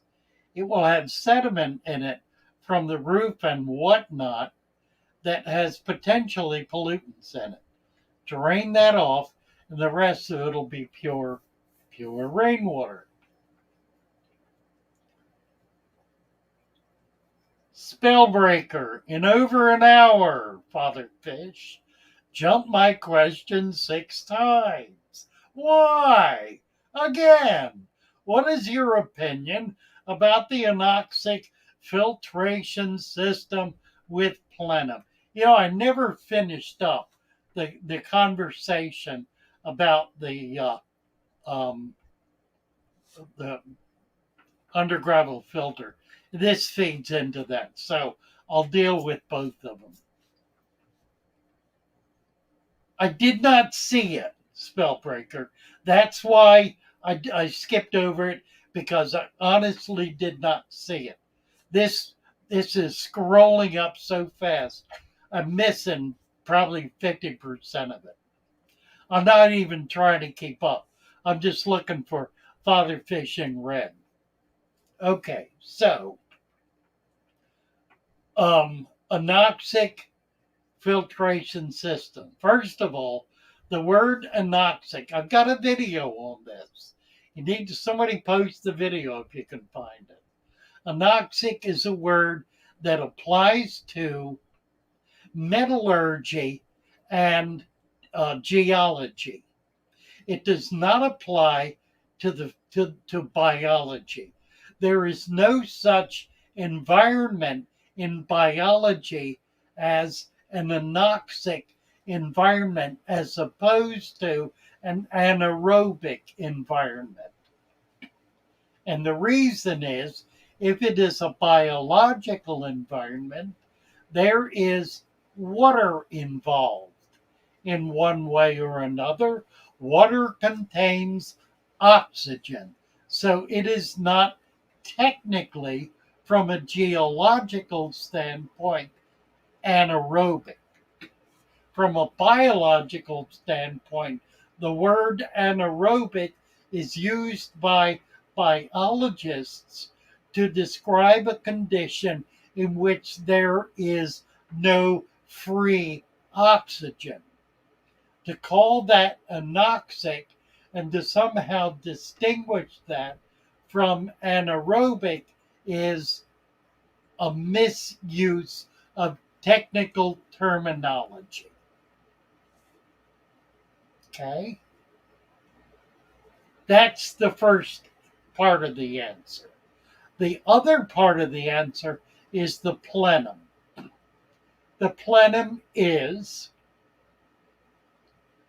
the undergravel filter. Now, it's not the undergravel filter initially. It is the undergravel filter after all of the gravel sitting on top of the filter has filled up with detritus to the point where it is solid detritus and water is no longer pulling through. The air is simply bubbling, but nothing is going through. At that point, the undergravel filter tray is a plenum. And what is created is, guess what? A deep substrate. A regular old natural dirted tank deep substrate. As to the value of a plenum, this was researched extensively by GARF, the Geothermal Research Foundation, in the 90s and in the early decade of this century. They determined by comparison, comparing systems with a plenum to systems without a plenum, that they could not distinguish a difference in the effect of the deep substrate on the living organisms in the water column or in the surface of the substrate. So their solution, or their resolution, was to no longer use plenums because they believed it served no purpose. It was of no functional value. I tend to agree. I tend to agree that a plenum serves no function. It certainly does not exist in the bottom of a column of water just below the substrate. It may occur under rock 10, 20, 50, 100, 300, 600 feet below that, but that is not here below the substrate. There is no natural environment in which there is a body of water flowing under a body of water that is in that has a substrate of sand, gravel, mud, whatever. Water doesn't flow under that. Doesn't exist anywhere. It would immediately become uh, mixed in, if you will, with the mud or the sand. Wouldn't be able to maintain its integrity as a clear body of water. So that's my answer. Glad you asked the question, Spellbreaker.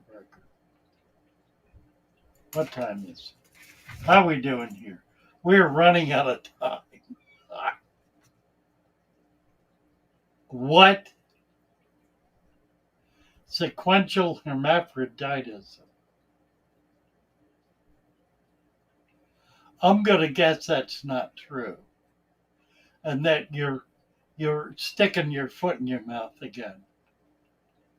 What the hell is that supposed to be? Sequential hermaphroditism. Oy vey. I don't think I want to know.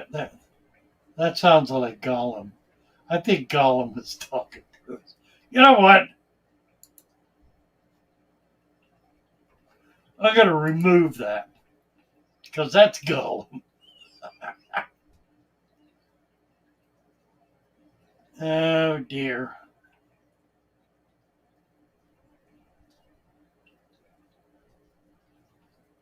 Yeah, you're way off. You're way off track here. Here we go. Get rid of the other one too. Not going to tolerate it. Everybody, take a note. When saving tank water to reuse, is the ammonia effective when adding it back into the tank? The ammonia is not a stable condition. Ammonia in water dissipates. It does not stay in the water. It is acted upon by bacteria, which break it down to form nitrites and nitrates. So it will be there momentarily and maybe for a day or so. But if you let it sit, it's not going to be there in a week. It'll be gone and there will be nitrates in its place.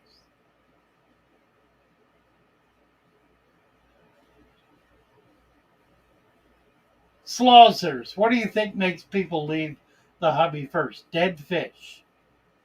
Dead fish. Sarah. Oh, here we go. Sarah Montgomery. Gonna break my heart. I'm in the process of setting up a dwarf seahorse tank. Where in Florida is the best place to source sand, water, and livestock? Um, Florida Bay is the best, or anywhere on the west coast where there are sand beds on the bay side, like Tampa Bay, um, Lemon Bay, Sarasota Bay, any of the bays, all the way down into Naples, Florida Bay. You want to get into grass flats and push as wide and fine a mesh net as you can find through the grass flats. And you'll catch them, guaranteed. And I'm looking forward to getting down there and doing just that because I want to bring some back. Plead the fish. I'd just kick his ass off, Kevin. I just, it, you know, it just, irritates me. Dead fish, right? That's it. I know it was Calimán. I agree, absolutely, no question in my mind. What do you recommend people with gravel sand tanks do without dirt? Ah, food web. Build a food web. It will create a dirt layer. Add another inch of sand, get 3 inches of sand, and load it up. Do it slowly and gradually. You don't want to dump a whole load of leaves in all at once, it'll foul the tank. Small amounts at a time, but do it consistently. Maybe once a week, a handful once a week after week after week after week. It'll build it up and it will develop a dirt layer.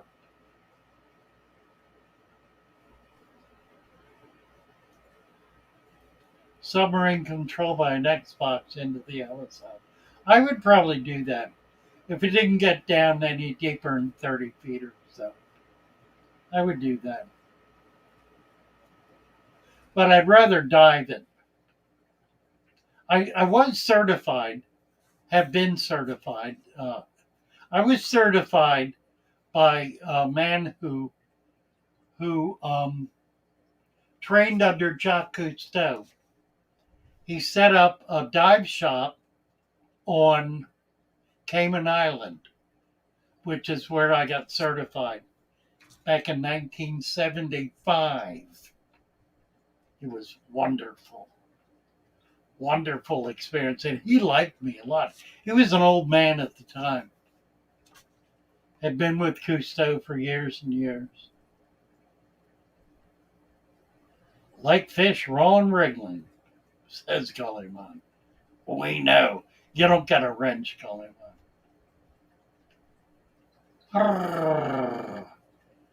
What if tank's already set up?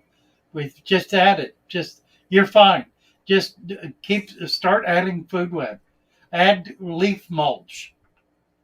Just add it consistently. Again, not a large amount at once, but consistently. And in a matter of months, you will have a dirt layer. You'll see it. You'll see it precipitating into the sand. I feed my fish like you said, and now they don't want food from me. There you go. There you go. It's the thing that's interesting about fish. Fish do not like a variety of food. They don't know what it is. They typically live in an environment in which there is one kind of food. It may be micro or macroorganisms. It might be some kind of vegetation. It might be even more specific, like certain worms or daphnia or whatever. That's what they eat, and that's all they eat. And if they see something else, they don't know that that something else is food. The only way they're going to learn is by trying it. And the only way they're going to try it is if their regular food source runs out. Then they'll try it. And if it's digestible, they'll learn to eat that. But by and large, fish don't like a variety of food. You can train them to eat it, but their digestive system doesn't really appreciate it. And you're fouling your tank even worse by doing it because you're throwing stuff into their gut that their gut is not prepared to handle. They have to build up the enzymes to be able to deal thoroughly with whatever the food is that's being naturally provided. You got to think about these things and understand a little bit about biology and about, how things work. Ooh, want to see tropical fish. Me too, Kevin. Is pressurized or DIY CO2 cheating? Um, I wouldn't say it's cheating. If you have a deep substrate, that deep substrate is creating vastly more CO2 than any kind of DIY CO2 is able to create. And it's not changing the pH of the water in the process because it's occurring down in the substrate where the plants can take it up with their roots. So it also will bubble up. You'll see bubbles coming up. That's either nitrogen or CO2. Rarely is it anything else. Unless you've got a uniquely foul environment, rarely is that anything else. Where do you find your plant sales, says Elfish. I'm going to post the link right now. Let me get it up here. Now, this link, you want to go to, click on the link, and post.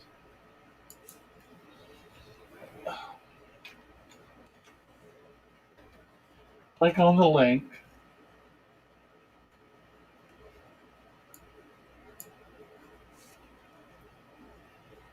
Go to catalog. When you get to catalog on page 2, just scroll through the whole thing. There are 2 pages. You will see one item that is a package deal of a lot of different kinds of plants.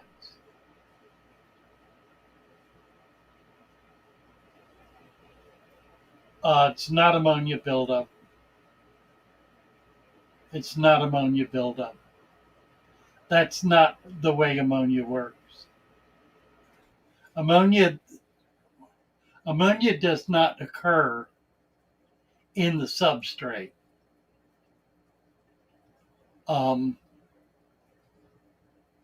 Ammonia occurs in the water and then the precipitants from it, the precipitants from the material that generates the ammonia in the water column precipitate down into the substrate.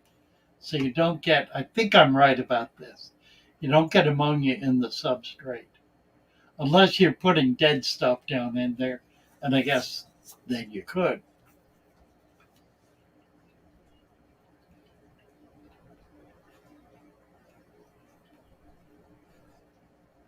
William Avery, yes, I'm doing well. I'm having trouble with my legs. I have a doctor's appointment with my foot doctor on Tuesday, and I'm hoping to get some resolution. I think I'm going to need to do therapy. I'm just not strong on my legs. I'm not stable. And I last night when I went to bed, I hit my head on the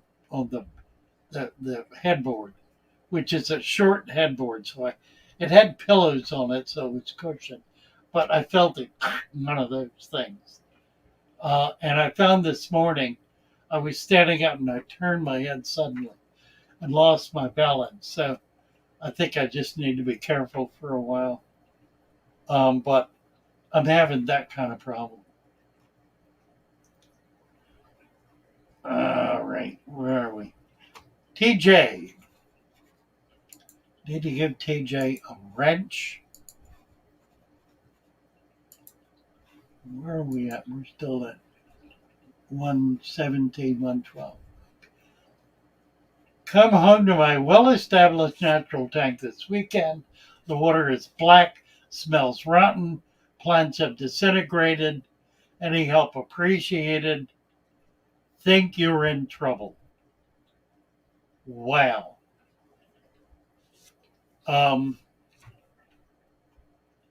Well, here's what I would do. I'd get a net in there and swish everything out that's loose. Get it out. Do a 50% or better water change.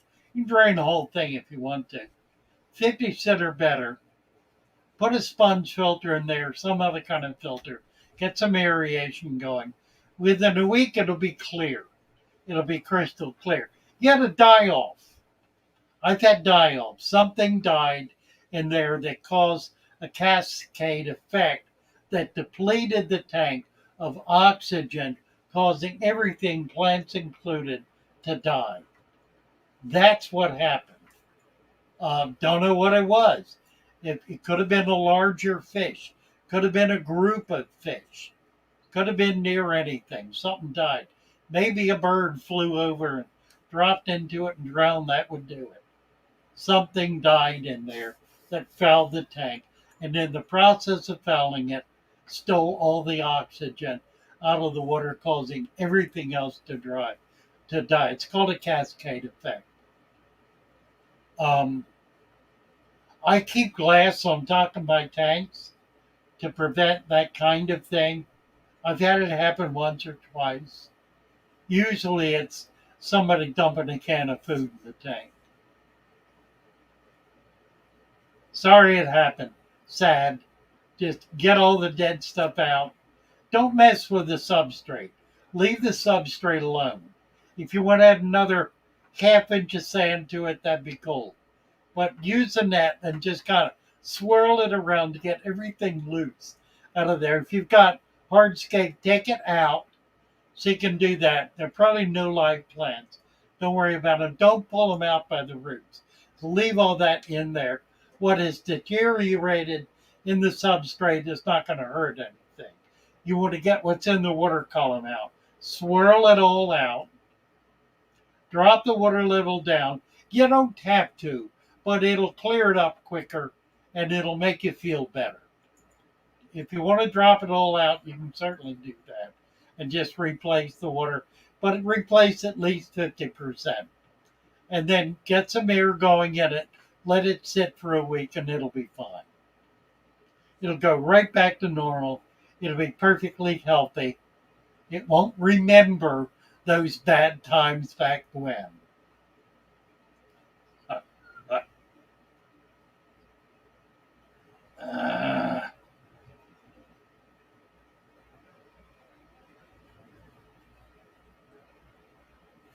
No fish died. Wow. That's impressive. That's impressive. So if no fish died, just try to get the dead material out. Get some filters going in there. Put a couple of extra sponge filters in or whatever else you can to, kind of get all that filtered out. Airstone will be absolutely good. You want to basically replenish the oxygen supply. It didn't get down to the point where it's funny the plants all died there. I don't know. Could have happened at night. Just burn 3 hard-boiled eggs. Can I feed the yolks to guppy fry? Guppy fry. Yuppie fry. There's a trick to doing that. The trick is you put some of the yolk on a handkerchief, you make a little ball out of it, and you squeeze that into a container of water. Not all of it, just some of it. What goes through the handkerchief is what you feed to the baby guppies. So it's microscopic. And you feed a very tiny amount. You don't feed a lot of it because it'll foul the water. How do you burn boiled eggs? A better question. Good luck with that, TJ. All right, we've run into somebody else, I'm sure. Delighted to be with you all this evening. I think I at least got a bit of a rant that we can use for this. I'm putting a video together.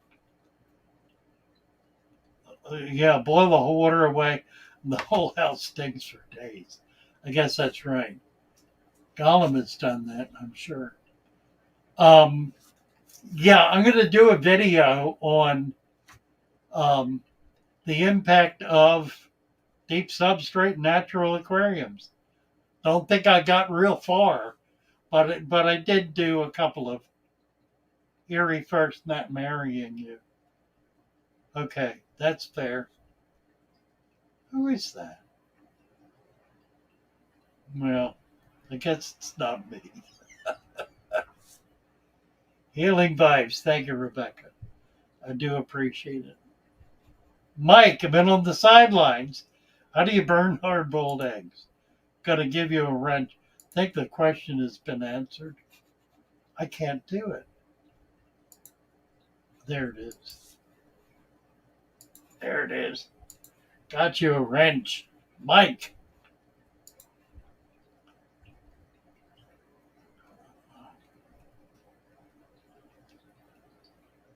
Volcanics. Kevin. Great week to you too.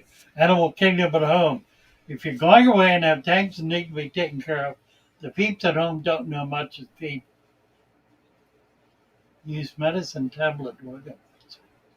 Yeah, a better idea is to do nothing. Don't let them go near it. Lock the food up. Take it with you so they can't get it. Tell them that if they buy food at a store and bring it home, feed the fish, you will burn their clothing. They are not to touch the tank under any circumstances, no matter what. If there's a problem, call you and tell you. Otherwise, leave them alone. They'll be fine for a week, 2 weeks, or a month without any help from somebody who doesn't know what they're doing. How can we send you gifts? Spencer's sister. Well, how sweet. I don't know. I don't even have an address anywhere. Should I post my address? I guess I could.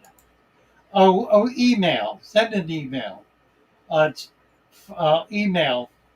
You can do it on the Fatherfish Aquarium Spotify. You can send an email that way. The email address, I think, is listed on my channel. It's Foxwell, my last name.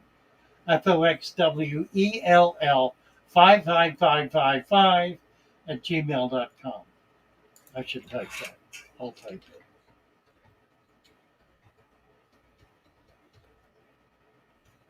Gmail.com.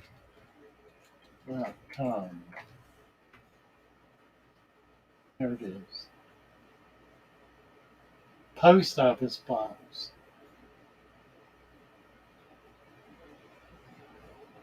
Desi. Gotta give Desi a wrench here. We may never get off of here the way things are going. Spencer. All right. Jeez. Father Fish at. What's my address? I don't even know. Do I know it? Here. It'll be on my invoice. Got it. Ready for this?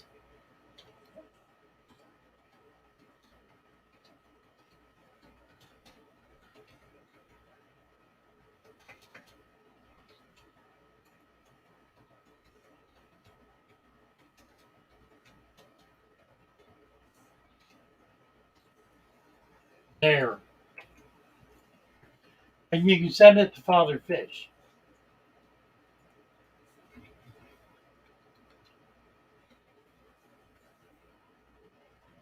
Get it? I did. I said bye, but I'm still here. My problem too, Sean. You're all invited to come hang out with me tonight. George RB3. Good, we'll go do that. That'd be perfect. Sir George is here. Yes, he is. Brownie's cooked. I see. All right.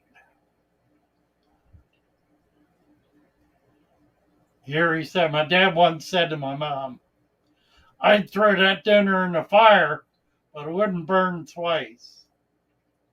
Nitrates are the only thing to be concerned about. That's interesting, Jack. Fish Sword says nitrates are the only thing to be concerned about. Well, then they should not be concerned about anything because nitrates are the one thing you do not need to be concerned about at all on any level. Now, having said that, if you've got one of those rare tanks that has that you're poisoning with algicide, no plants of any kind, feeding 5 to 6 times a day, pig slop, have fish that are bloating, they're so fat. Nitrates could theoretically become a problem because the algae would not be able to control it because you're not letting algae grow. In that case, it could get over 500. An over 500 nitrate level could be a problem for certain delicate fish. How's that? It's according to actual research. All right, we're done. Keep it skinny up in here. You bet. Love you all. Bye for now.